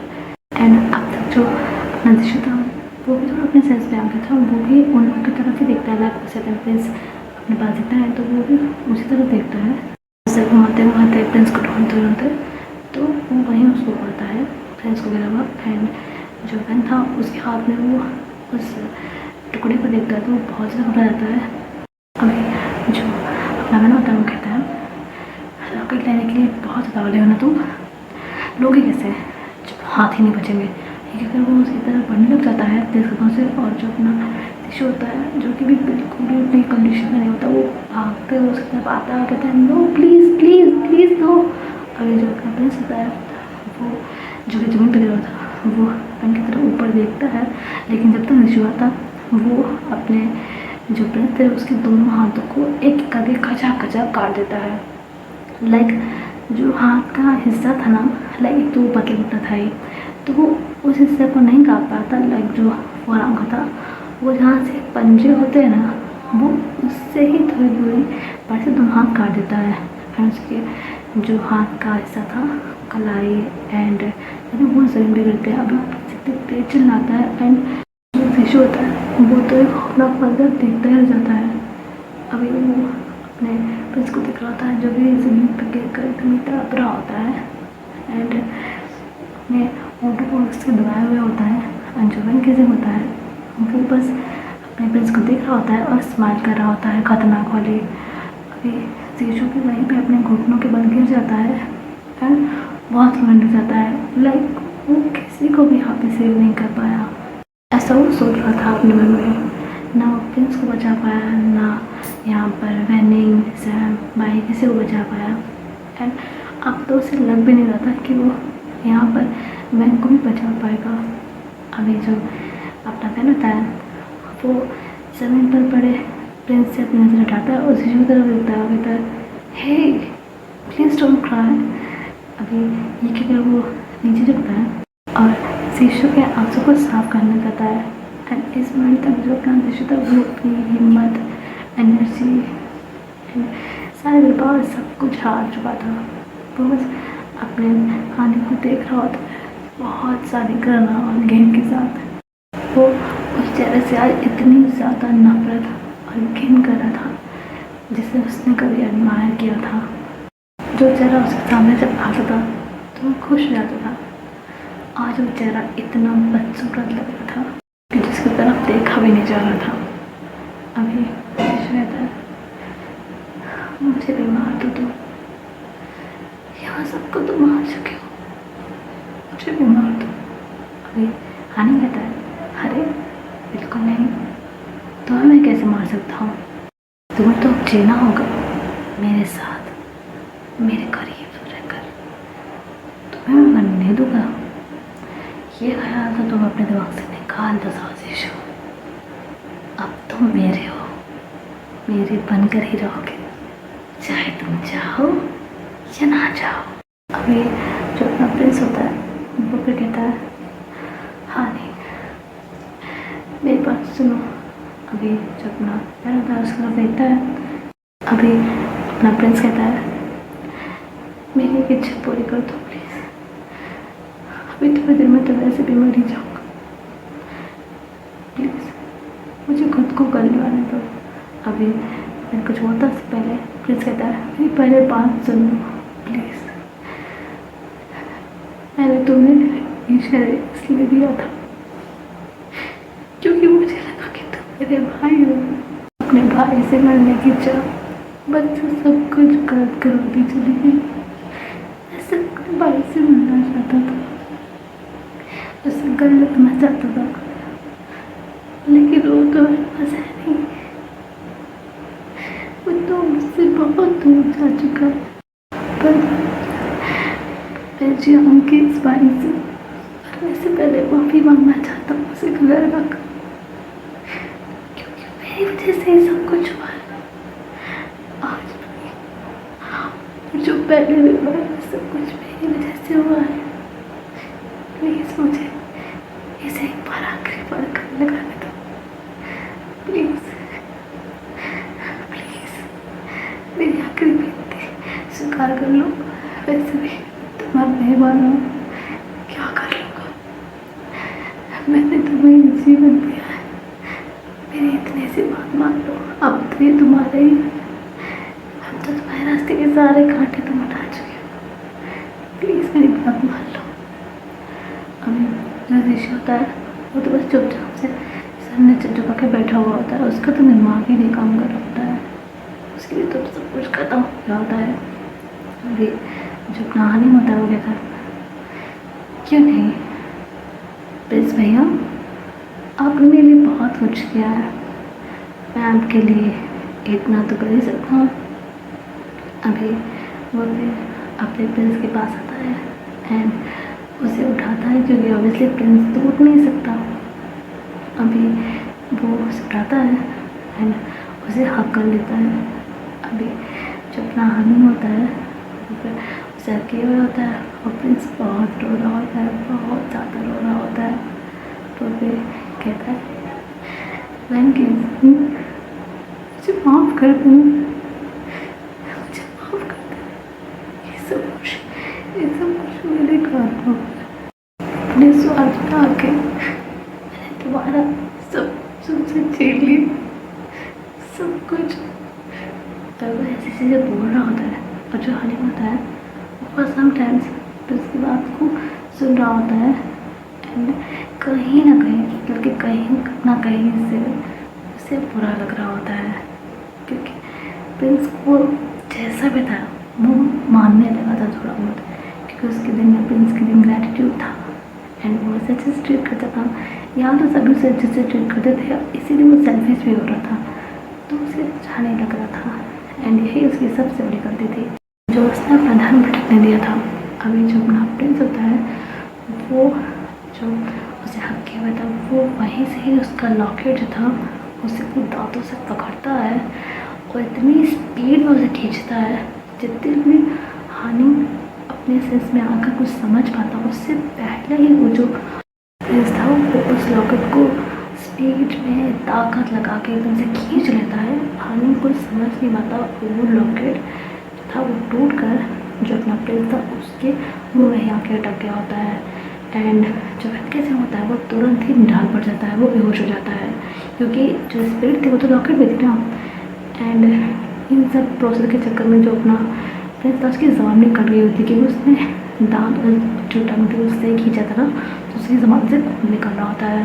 अभी जो मैन होता है जो गिरा था तो ऑब्वियसली जो हानि था वो पहले अपने शीशे के पास ही बैठा हुआ था और वो ज़्यादा दूर गया भी नहीं था। तो जो मैन था वो शीशे के सामने आके गिरा था। अभी जब शीशु मैन को वहाँ पे बेहोश होता है तो वो थोड़ा सेंस में आता है, वो भी उसे क्या हैरान हो गया होता है। फिर वो प्रिंस की तरफ देखता है जिसके जो मुँह था उसमें लॉकेट फंसा हुआ था। अभी वो लॉकेट उसके मुँह में देख के बहुत ज़्यादा हैरान हो जाता है। वो इसको देख ही रहा होता है, जिसकी आंखों से आंसू बह रहे होते हैं और मैन को भी देखे जा रहा होता है। अभी प्रिंस फिर शीशु को देखता है और बहुत ही ज़्यादा वो रो रहा होता है एंड जो शीशु था वो तो कुछ समझ नहीं पाता है। अभी प्रिंस फिर किसी तरह से अपने पैरों के सहारे उठता है एंड अपने शीशु को एक बार लास्ट में ही देखता है, लास्ट बार, और भागते हुए जहाँ पूरे में अब तो आग ही जल रही थी, थोड़ी सी जगह थी जहाँ पे रूम बसे हुए थे, जहाँ पर एक जगह थी कमरे में पूरे में आग फैल चुकी थी ना, तो वो आग की तरह बढ़ते चला जाता है। अभी जो अपना शीशु होता है वो चिल्ला के कहता है, प्रिंस प्रिंस नो, प्रिंस रुको, मेरी बात सुनो। प्रिंस जो होता है भागते हुए सड़क की तरफ जा रहा होता है, क्योंकि ऑब्वियसली वो अपने लाइफ का जो मकसद था वो पूरा कर चुका था। उसकी लाइफ में अब कुछ बचा नहीं था, भाई उसका जा चुका था एंड उसे वापस पाने के लिए जो उसने गलती की थी वो भी अब वो सुधार चुका था। एंड इस लॉकेट का अभी खत्म होना बहुत ज़रूरी था, क्योंकि इस लॉकेट में स्टिल जो आने की आत्मा थी वो थी एंड किसी और के हाथ ना लग जाए, इसलिए इसका खत्म होना ज़रूरी था।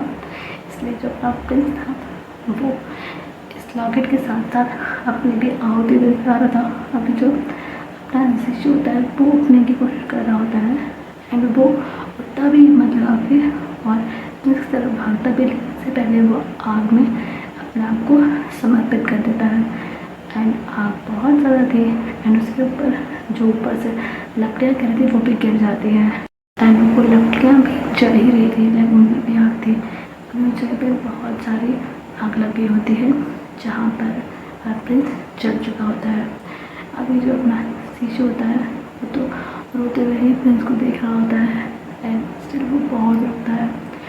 वो फिर पेट को देखता है जो कि ऐसे ही बेहोश पड़ा हुआ होता है, उसके पास जाता है एंड फिर अपने घुटनों में बैठ जाता है।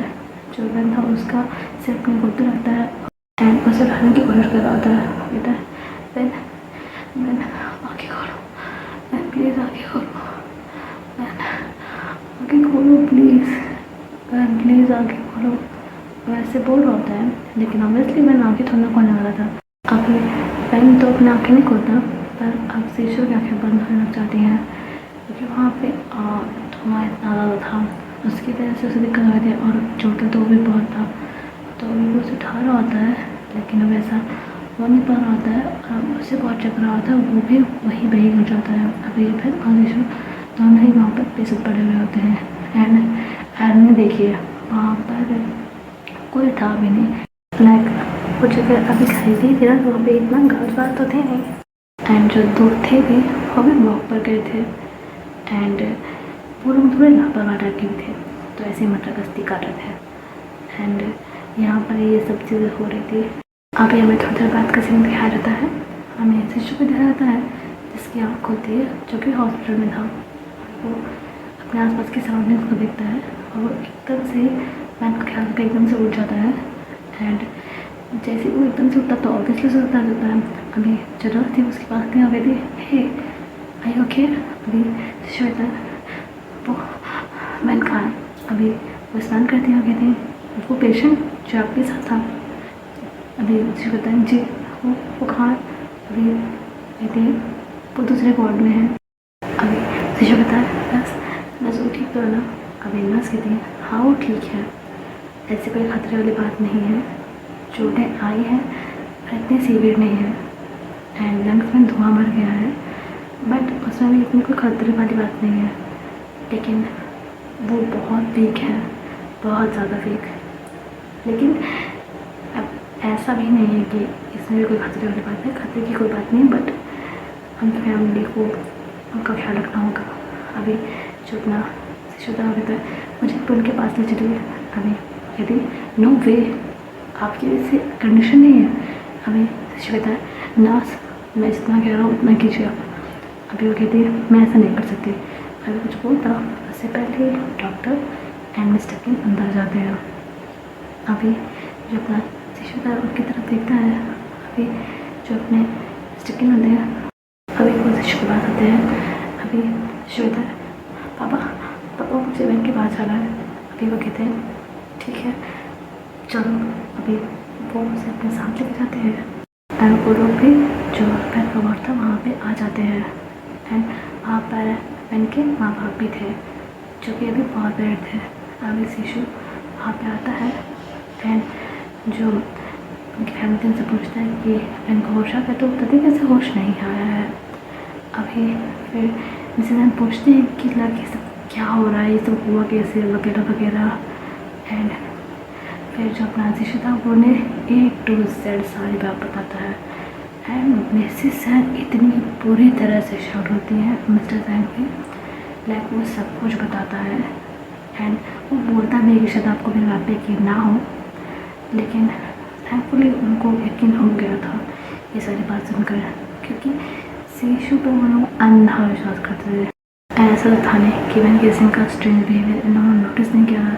हाँ, उस हद तक नहीं किया था, लेकिन इतना उन्होंने डाउट नहीं किया था। नोटिस किया था पर डाउट नहीं किया था, जो कि वो श्रेया ने किया था। सो देखा तो उन्होंने भी था। एंड ना उन्हें सब कुछ समझ में आ रहा था कि वैन केसिंग को उस दिन चोट कैसे लगी थी सर पे, एंड वो उस दिन हड़बड़ाते हुए घर क्यों आया था। ये सब चीज़ें उनको समझ में आ गई थी। एंड वो लोग इतना ज़्यादा है कि एक तरह से वो अपनी बेटी के कातिल के साथ ही रह रहे थे। उनके साथ इतना बड़ा धोखा हो रहा था और कोई खबर ही नहीं थी। वो तो बहुत ही ज़्यादा डिवास्टेटेड हो गए थे। अभी जो लोग होते फिर वैन की तरफ देखते हैं, जो कि स्टिल बेहोश ही होता है। अभी जो मिस नदी हुई थी, क्या मुझे मेरा बच्चा वापस मिल गया है। अभी जो शीशा होता है तो कहता है पता नहीं। अभी फिर जो ना रहता है वो होश में आना होता है, हल्का हल्का जब वो आगे होता है। अभी सभी लोग एकदम से उसके सामने खड़े हो जाते हैं। शीशु भी, किम भी एंड जो ये भी थे, ये भी। अभी जो पैन फिर आँखें होता है एंड सबसे पहले वो जो नियांदी की तरफ ही देखता है। वो कहता है मम्मी। अभी म्यान और बाकी सब इनको देख रहे होते हैं। अभी जो म्यान होते हैं उन्हें समझ में नहीं आता कि वो भी कैसे पता करे कि ये जो है ये उनका बेटा है कि नहीं। तो उनके गले में एक दरगाह का लॉकेट पड़ा था, वो उसे उतारती हैं और तुरंत ही वैन के गले में डाल देती हैं। ये पता करने के लिए कि अगर कोई एंटिटी होगी तो कुछ तो रिएक्ट करेगी। बट जो वैन था वो शौक तो वो था कि मतलब मेरा ने अचानक उसके गले में लॉकेट डाल दिया, बट वो ऑब्वियसली कुछ रिएक्ट नहीं किया था। वो बस मेरे को देख रहा था अपनी भरी हुई आंखों से, क्योंकि ऑब्वियसली उससे इमेजिन नहीं किया था कि वो वापस अपनी फैमिली को देख पाएगा कि नहीं। तो बस देख रहा था। अभी जो म्यान होती है तसल्ली कर लेते हैं कि फाइनली उनका बेटा उन्हें वापस मिला है, और अभी रुआसी आंखों से उन्हें देख रहा है। तो वो अभी बहुत ज़्यादा खुश हो जाती हैं। वो अभी वैन का हाथ पकड़ती हैं और उससे पकड़ कर ही रोने लग जाती हैं। अभी जो वैन होता है वो भी रोने लग जाता है। एंड जो सैंडरे होते हैं वो उनको देख रहे होते हैं एंड स्टिल वो भी रो रहे होते हैं। एंड जो शीशु होता है वो बस वैन को देख रहा होता है अपने रुआसी आँखें लिए हुए। एंड मिस्टर किम और सभी को देख रहे होते हैं, पर वो रो नहीं रहे होते हैं, पर वो बहुत खुश होते हैं। वो स्माइल कर रहे होते हैं, उन सबको देख रहे होते हैं। अभी जो सैंडरे होते हैं वो फिर वैन के पास आते हैं, उसके सर पे हाथ फेरते हैं एंड वैन उन्हें भी देख रहा होता है रोते हुए। अभी सैंडरे कहते हैं जल्दी से ठीक हो जाओ बेटा, घर चलेंगे फिर। अभी जो वैन होता है वो रोते हुए ही हाँ में सिर लाता है। फिर वो कहता है पापा मुझे प्लीज से मिलना है, क्या आप देखो बुलाएंगे प्लीज़। अभी सबके सब एकदम शॉक हो जाते हैं। लाइक आप क्या करें, इससे ऐसे सिचुएशन में बताना भी ठीक नहीं रहेगा। अभी ज़्यादा किन की तरफ देखते हैं और ध्यान शीशे की तरफ, ये सभी लोग एक दूसरे की तरफ देख रहे होते हैं। तो इन लोगों को देखता है, कहता है क्या हुआ, घर पे नहीं है क्या, कहीं गई है क्या। अभी ये सब एकदम चुप हो जाते हैं एंड फिर जानवी कहता है देखिए बाद में मिलना, अभी तो आराम करो। अभी उन सभी के चेहरों की तरफ देखता है और कहता है कोई बात हुई है क्या, हाँ कुछ मसला हो गया है। अभी वो सब चुप रहते हैं।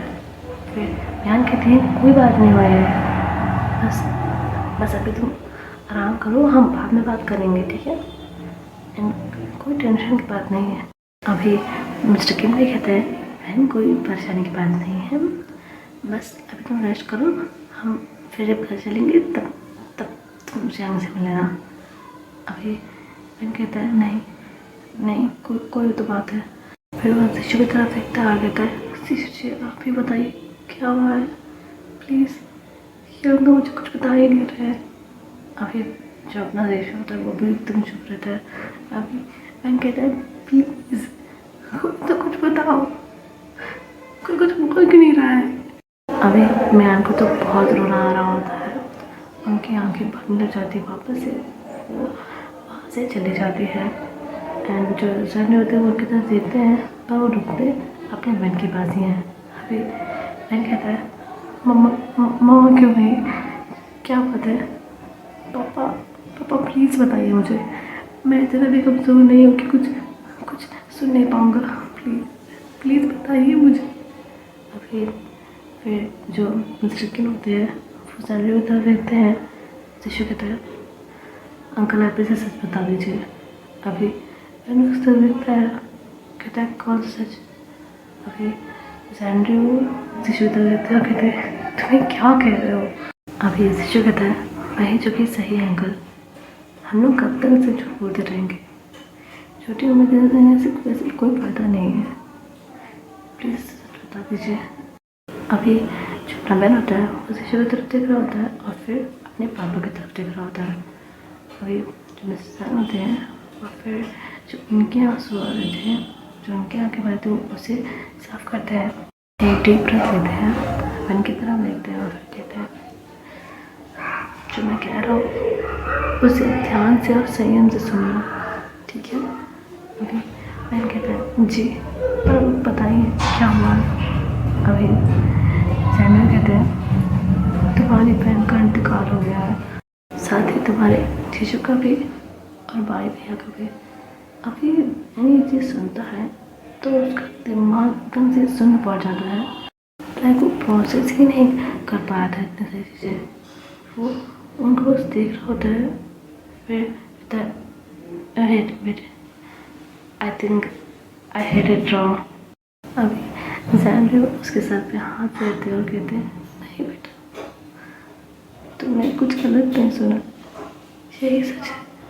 अभी फिर उन्हें देखने लग जाता है, फिर कहता है नो नो, ऐसा नहीं हो सकता है, ऐसा नहीं हो सकता है पापा, पापा ऐसा नहीं है, बोलिए ये झूठ है, ये झूठ है ना, हाँ ये झूठ है ना, जीजू जी ये झूठ है ना, जीजू भाई दिया उनके साथ ऐसा नहीं हो सकता है, ये झूठ है ना पापा, ये झूठ है ना। वह कह के रोने लग जाता है। फिर सैंड्रे होते हैं वो फिर उसे अपनी तरफ उठाते हैं और उसे हक कर लेते हैं, और वो भी अब बहुत रोने लग जाते हैं। पर और जो सैंड्रे थे वो दोनों बहुत रो रहे होते हैं, एंड किंग उन्हें देख रहे होते हैं।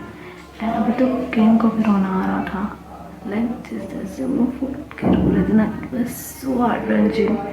एंड जीशु भी बहुत दुखी था, लेकिन एटलीस्ट उससे ये तसल्ली थी कि उससे किसी ने झूठ नहीं बोला उनसे, जो वह सच बोला सही था उसके लिए। झूठी उम्मीद देना तो अच्छी बात नहीं ना, तो जो हुआ सही ही हुआ।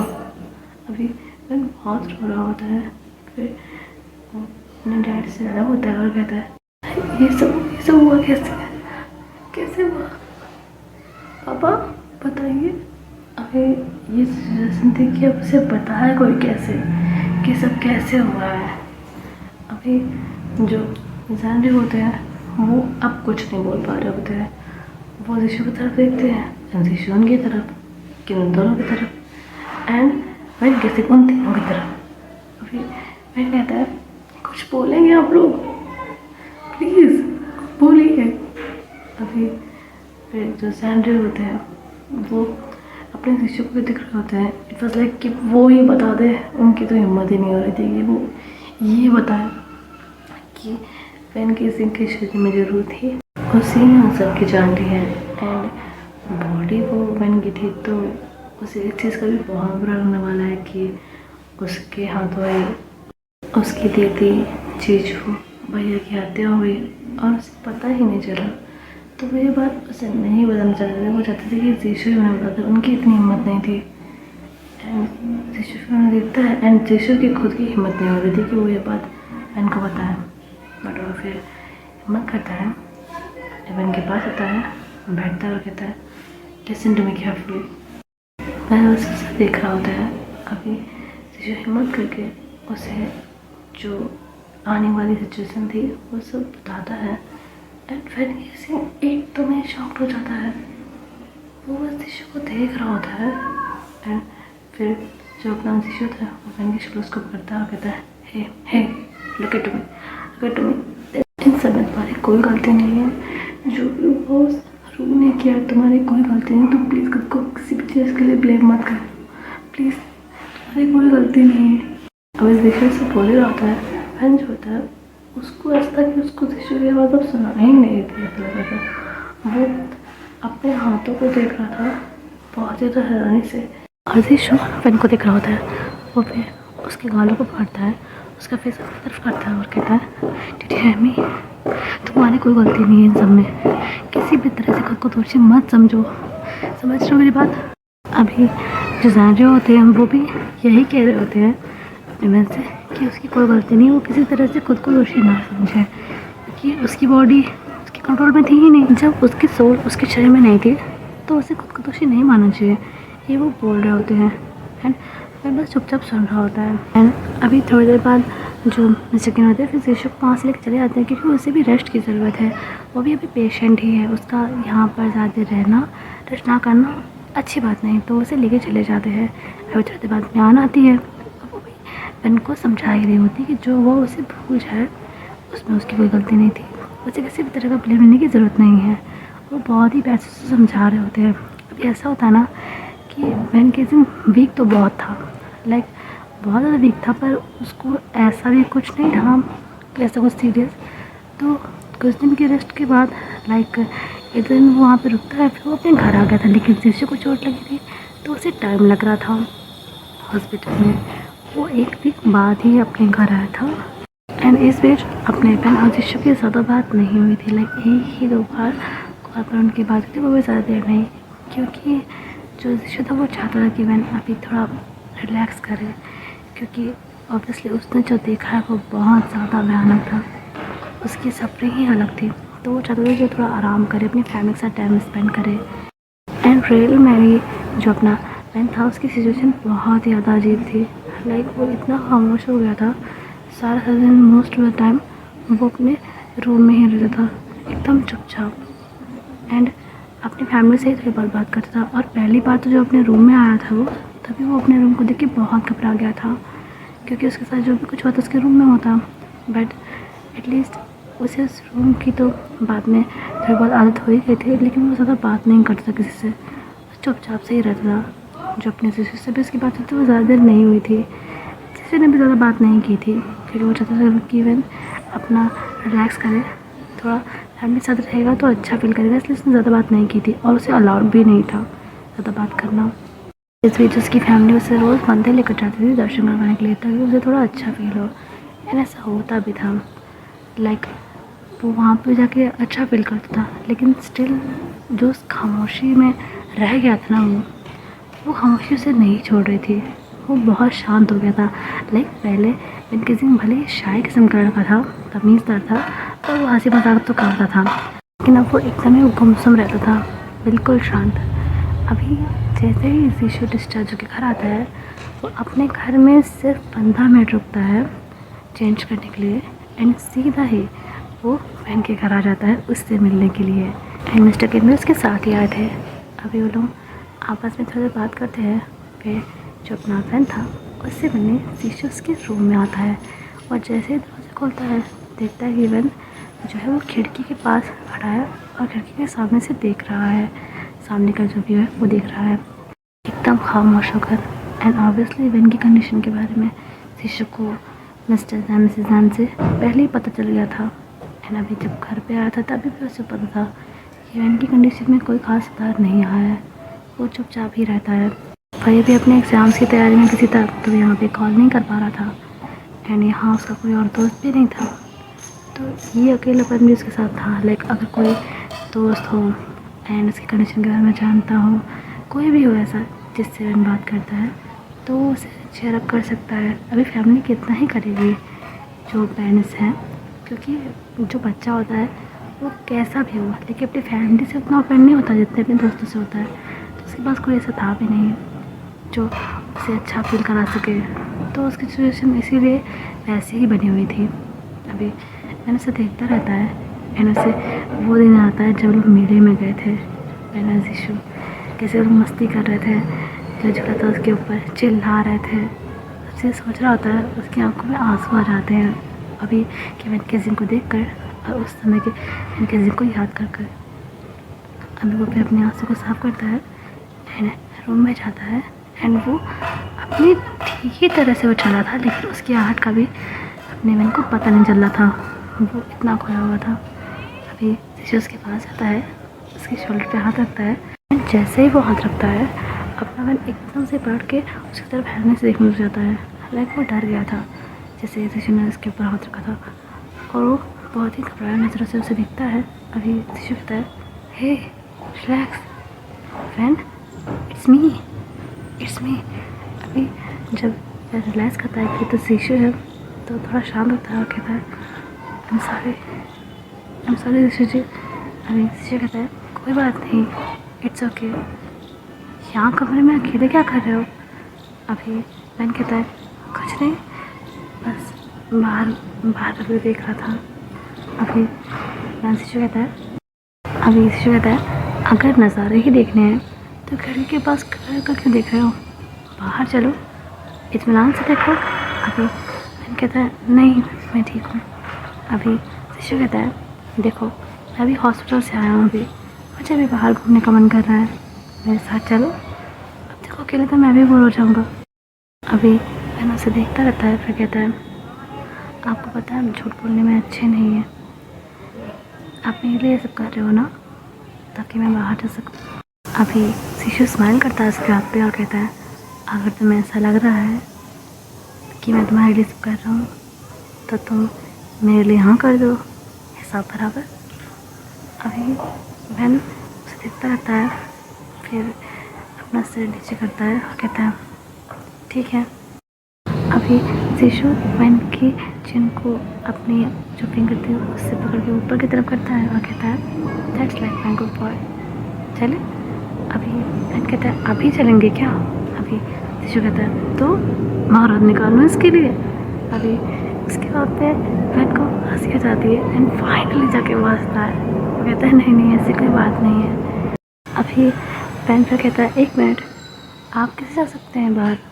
अभी शिशु कहता है, क्यों, मेरे पाँव में बेड़ियाँ लगी हैं। अभी वैन कहता है, नहीं मतलब आप तो अभी हॉस्पिटल से आए हो। अभी शिशु कहता है, हॉस्पिटल से आया हूँ लेकिन उतना में कोई पेन नहीं हो रहा है मुझे, फाइन। एंड कसम से कह रहा हूँ, मेरा रूम में रुकने का मन नहीं कर रहा है, प्लीज़ इसी बहाने मुझे भी बाहर जाने का मौका मिल जाएगा, वरना पापा को कन्विंस करना बहुत मुश्किल होगा। अभी वैन उसको ऐसे देखकर स्माइल करता है और कहता है, आप अपने पापा से डरते हैं? अभी शिशु कहता है, दुनिया का कौन सा बेटा होगा जो अपने फादर से डरता नहीं होगा? तुम नहीं डरते? अभी वैन कहता है, ऑफ कोर्स डरता हूँ। तो शिशु कहता है, तो फिर मुझसे सवाल क्यों कर रहे हो?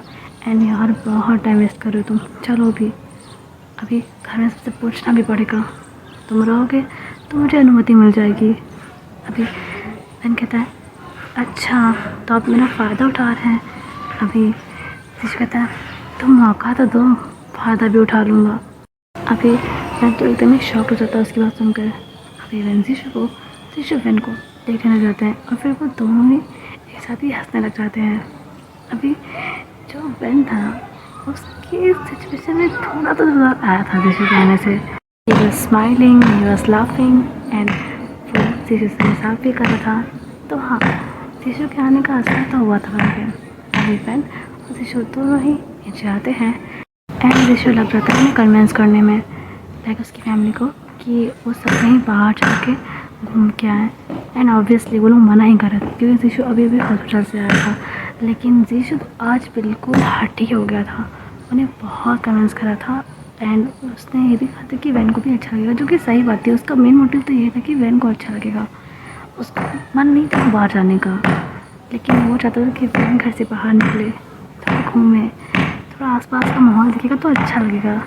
एंड उसकी इतने से विनती के बाद वो मान जाते हैं एंड वो सभी लोग घूमने के लिए एक वहाँ पर पार्क था, लाइक वहाँ पर ऐसे झूले वूले नहीं आते थे, वहाँ पे पेड़ पौधे बहुत थे एंड नेचुरल चीज़ें यहाँ पे ज़्यादा रहती थी। जैसे यहाँ पे हमारे भी एक पार्क है, तो वैसे सिचुएशन वहाँ पे थी। तो अभी वो सब लोग वहाँ पे आते हैं, लेकिन वहाँ पर ट्रैक बने हुए थे, ट्रैक बने हुए थे, पर वहाँ पे ऐसे झूले वगैरह ये सब चीज़ें नहीं थी, खाली पार्क था एंड नेचर की चीज़ें ज़्यादा थी, तरह तरह के फूल, तरह तरह के पेड़ एंड ऊंचे ऊंचे जो ट्रीज़ होते हैं वो सभी वहाँ पे थे। तो काफ़ी अच्छा माहौल था वहाँ का। हमें वो सभी लोग वहाँ के ट्रैक्स पर चल रहे होते हैं और आसपास की जगह को देख रहे होते हैं एंड वैन को भी वहाँ पे आके अच्छा लगता है। लाइक वो अच्छा फील कर रहा था आसपास की नेचुरल चीज़ें देख कर। लाइक किसी किसी को नेचर से प्यार होता है तो उसे सुकून मिलता है और उसके साथ भी ऐसे लगा तो उसे अच्छा लग रहा था यहाँ पर, और उसे सुकून देख कर, रिलैक्सड देख कर किसी को अच्छा लगा था, उसकी फैमिली को भी अच्छा लग रहा था। अगर हम ट्रैक पर चढ़े रहे होते हैं तभी विजुअल ध्यान एक जगह पर जाता है जहाँ से सनसेट का व्यू बहुत अच्छा आ रहा था। अभी वो वैन से कहता है, हे वैन। अभी वैन उसको देखता है, कहता है जी। अभी कहता है लेट्स गो देयर। वहाँ से सनसेट का व्यू कितना सुंदर आ रहा है। अभी जो अपना था ना तो वो भी देखता है, कहता है ठीक है।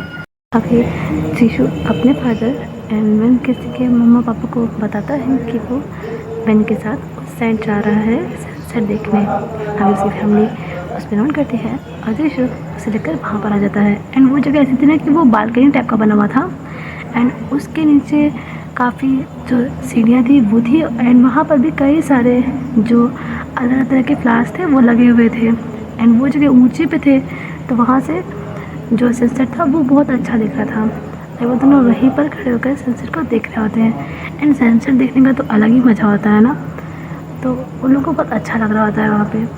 अभी मैंने उस सनसेट को देखते हुए कहता है जीशु जी थैंक यू फॉर एवरीथिंग।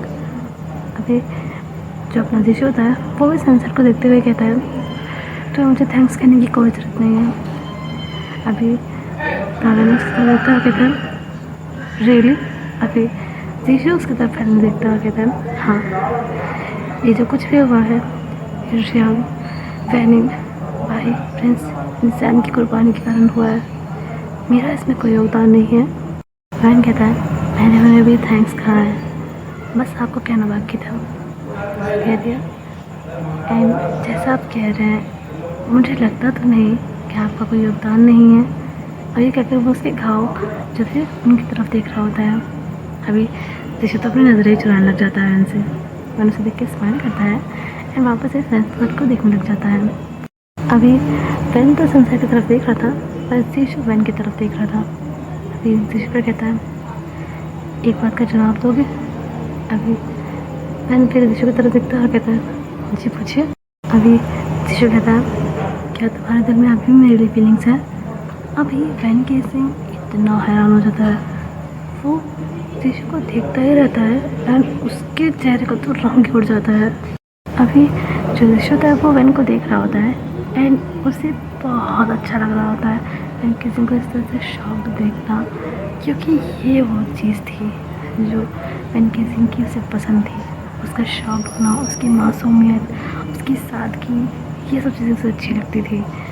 अभी जीशु तो वैन को एक टक देखे ही जा रहा होता है एंड वैन जीशु को देखते हुए कहता है अब किस बारे में बात कर रहे हैं। अभी जीशु स्माइल करता है और उसके थोड़ा सा पास आता है, लाइक ज़्यादा नहीं, थोड़ा सा पास आता है और कहता है so you really don't no कि मैं क्या बात कर रहा हूँ। अभी वैन थोड़ा पीछे हटता है, कहता है no no no I really don't know, आप किस बारे में बात कर रहे हैं। अभी जीशु कहता है तो एक बात पता है, जब इंसान कानों में एयरफोर्स लगाए हुए होता है ज़रूरी नहीं कि वो कुछ सुन ही रहा है। अभी ये अगर वो एक मिस्चीवी से स्माइल करके वैन को देख रहा होता है एंड वैन उसे देखता रहता है। फिर सडन से उसका दिमाग घूमता है उस दिन की तरफ जब वो छत पे खड़े होकर जीशु को छत पे देख रहा था और उसे देखते हुए कह रहा था एक बार देख लीजिए, दीवाना बना दीजिए, जलने को है तैयार, परवाना बना दीजिए। वो चीज़ उसे याद आती है और वो एकदम ही शॉक्ड हो जाता है और पीछे हटता है और कहता है व्हाट द हेक। अभी जीशु तब वो हंसने लग जाता है और बहुत से हंसी आ रही होती है। वैन कैसे मुझे बस देख ही जा रहा होता है। अभी वैन वहाँ से जाने लगता है तभी जीशु उसकी फोन पकड़ के उसको काइंड ऑफ फोर्सफुली खींचते हुए अपने सामने लगे खड़ा कर देता है। इतना भी फोर्स से नहीं बट थोड़ा सा फोर्स लगा के उसे सामने लगे खड़ा कर देता है। अभी जब तक फेड होता है वो तो ईशू की तरफ देख ही नहीं रहा होता है। अभी ईशू कहता है तुमने मेरे सवाल का जवाब नहीं दिया, क्या तुम्हारे दिल में स्टिल मेरे लिए फीलिंग्स हैं? अगर हैं तो बता दो, नहीं है तो बता दो, क्योंकि मैं तुम्हें चाहने लग गया हूँ। अभी जब शीशु होता है उसे फन एकदम से देखता है हैरान होकर, एंड जब शीशु की तरफ देखता है तो उसका चेहरा, उसकी आंखें जितनी ज़्यादा इंटेंस हो रखी हुई थी, उसने शीशु को आज से पहले इतना ज़्यादा सीरियस नहीं देखा था। अभी शीशु कहता है देखो, ऐसा नहीं कि ये जो सब कुछ हुआ इसके कारण ऐसा कुछ है, ये फीलिंग्स अभी की नहीं है। शायद जब मैंने तुम्हें पहली बार देखा था धनतेरस वाले दिन, जब तुमने मुझे अपना इंट्रो दिया था, तभी से मेरे दिल में तुम्हारे लिए फीलिंग्स डेवलप होना शुरू हो गई थी। बट वो सब एकदम से मुझे समझ में नहीं आया, धीरे धीरे समझ में आया जब तुमने उस दिन बताया कि तुम वापस जा रहे हो बोर्डिंग स्कूल। मुझे बहुत बहुत हर्ट हुआ था, इतना कि शायद बता भी ना पाऊँ, लेकिन यही सच है। अभी वेंकी सिंह जो सुन रहा था उसकी तो उसने कभी कल्पना भी नहीं की थी, उसने कभी नहीं सोचा था कि शीशु के दिल में उसके लिए फीलिंग्स होंगी। उसने तो कभी इमेजिन भी नहीं किया था कि वहाँ जाने के बाद कभी शीशु को देख पाएगा, वो अपनी फैमिली को, किसी को भी देख पाएगा। And now out of nowhere Shishu से कन्फेस कर रहा है अपनी फीलिंग्स का, तो वो बेचारा इतना इमोशनल हो गया था। अब शीशु ये सब जो बोल रहा था ना, ये सब उसने वेन की तरफ देख कर नहीं बोला था, उसका फेस था में सनसेट पॉइंट जो था उसकी तरफ था, तो उसे तो पता नहीं था कि जो अपना वेन कैसे है, वो रुहासा हो गया है। अभी जब सुंदर देखता है तो एकदम से उसके पास आता है और कहता है हे तुम रो क्यों रहे हो, तुम्हें रोने की ज़रूरत नहीं है, मुझे आंसर नहीं चाहिए, मुझे कुछ नहीं चाहिए, मैं बस पूछ रहा था, please I am sorry I didn't wanted to make you uncomfortable. अभी जब नमे रोता है वो उसके चेस्ट पे एक पंच मारता है और कहता है इतना फील करते थे तो बता नहीं सके थे। अभी नीचू कहता है क्या मैंने बहुत देर कर दी? अभी जैन कहता है no of course not, I still have feelings for you, I always have feelings for you. कोई भी मेरी फीलिंग्स को चेंज नहीं कर सकता है आपके लिए। अभी शीशु कहता है so you love me right? अभी वैन कहता है अब क्या खून से लिख के दूँ अपने? अभी शीशु कहता है नहीं ऐसी बात नहीं है। भी वहाँ पर इतना ऑकवर्ड मोमेंट बन गया होता है ना, अभी वैन कुछ बोल पा रहा होता है ना शीशु, एंड इस बार तो शीशु को भी बहुत सारी ब्लश आ रही होती है उसके चेहरे पे। अभी शीशु कहता है अच्छा एक बात पूछूं? अभी वैन कहता है पूछे। अभी शीशु कहता है तुम वापस से अपनी पढ़ाई कंटिन्यू करने जाओगे ना अभी? अभी वैन कहता है नहीं। अभी शीशु कहता है क्यों? अभी वो कहता है मम्मी पापा नहीं चाहते कि मैं यहाँ से कहीं जाऊँ, वो मुझे लेकर काफ़ी ज़्यादा परेशान है। अभी जब ना शीशु होता है वो कहता है लाजिम है, इतने टाइम से इतना सब कुछ हो गया है, उनका डर भी सही है। अभी वैन कहता है और सच कहूँ तो मेरी खुद की हिम्मत नहीं है, मैं नहीं चाहता अब कि मैं यहाँ से जाऊँ। अभी शीशु कहता है और भाई? अभी वैन कहता है उसे तो मैं हैंडल कर लूँगा, लेकिन मैं भी अपनी फैमिली को छोड़ के जाना नहीं चाहता। यहाँ भी बहुत अच्छे कॉलेजेस हैं, मैं वहाँ पर पढ़ाई कर सकता हूँ, और मैं तो कभी बोर्डिंग स्कूल जाना ही नहीं चाहता था। पता नहीं पापा मुझे क्यों लेकर गए थे, पता नहीं। अभी शीशु कहता है पर तुम्हें इसे दोबारा करना पड़ेगा। अभी वैन कहता है मैं कर लूँगा, बट अब अपनी फैमिली को छोड़ के नहीं जाऊँगा, चाहे कुछ भी हो जाए। अब उनका मेरे अलावा कोई भी नहीं है। मैं मम्मी और पापा की आंखों में जो खोने का डर दिखता हूँ ना अपने लिए, वो मुझसे सहन नहीं होता। उनके अंदर ना डर बैठ गया है, एंड मैं नहीं चाहता कि वो मेरी वजह से और वरड हो। अभी शीशु कहता है तुम वाकई में बहुत अच्छे बेटे हो। अभी वैन कुछ नहीं बोलता इस बात पे। अभी शीशु से देखता रहता है, फिर उसका मूड ठीक करने के लिए बोलता है तुम एक काम करना, तुम मेरे जो यूनिवर्सिटी है ना वहाँ पे एडमिशन लेना, और वहाँ पर जब जो सीनियर्स होते हैं ना, लाइक जो पास आउट हो चुके होते हैं, उन्हें एक इवेंट में बुलाया जाता है, तो मैं वहाँ पर आ जाऊँगा तुमसे मिलने। अभी पहले से देखता है, फिर कहता है अगर अच्छी यूनिवर्सिटी है तो वहाँ पे ज्वाइन करने में कोई हर्ज नहीं है। अभी वेंसिशो को देखता है, टेंसिशो इवेंट को देखता है, और फिर वो दोनों ही हंसने लग जाते हैं। और फिर वो दोनों ही जो सनसेट था, जो कि अभी सनसेट हुआ नहीं था, लाइक अभी भी सूर्य आज होना बाकी था, उस तरफ देखने लग जाते हैं। और फिर जो अपना शिशु होता है वो इवेंट का हाथ पकड़ता है और उसे पकड़ कर जो रेलिंग होती है वहाँ पर रख देता है, और फिर उस जो सनसेट है उसे देखने लग जाता है। एंड वो दोनों के चेहरे पे भी बहुत ज़्यादा सेटिस्फाइंग स्माइल होती है। एंड फाइनली एक्स्ट्रा सीक्रेट यहाँ पर ख़त्म होती है। लाइक आज पूरे 9 महीने ऐसा 4 कंप्लीट हो गए हैं। ये 31 अक्टूबर को स्टार्ट की थी मैंने, एंड आज 31 जुलाई है और अब भी ख़त्म हो रही है। एंड मुझे पता है कि इस स्टोरी में बहुत सारी खामियाँ हैं, बहुत सारी खामियाँ हैं, and I am very sorry about it. Next time से पक्का कोशिश करूँगी कि इससे और अच्छी और बेहतर असर बना सकूँ हर ड्रामा में और किसी भी जॉनरा में। बट स्टिल इतनी खामियों के बाद भी अगर आप लोग को ये स्टोरी अच्छी लगी है तो इसका सच में बहुत सारा क्रेडिट एनकेजिंग को जाता है। एंजोबा के एडमिन एनकेजिंग को, she really helped me a lot with the story, and I am really feel grateful to have such a friend. एंड अभी जो मुझे कहना था वो मैंने कह दिया है। एंड एक्स्ट्रा सीक्रेट का तो सफ़र अभी यहीं पे ख़त्म होता है। एंड अब आपसे मिलते हैं चैनल को आगे नेक्स्ट चैप्टर में।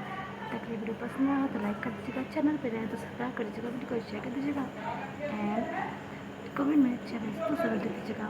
और मैं साक्षी आप सभी से विदा रहती हूँ, मिलती हूँ कैमरा को सफ़र के नेक्स्ट चैप्टर में। तक लिए bye bye, channel please take care yourselves guys, and I am very sorry अगर आप लोग को स्टोरी इतनी अच्छी नहीं लगी हो।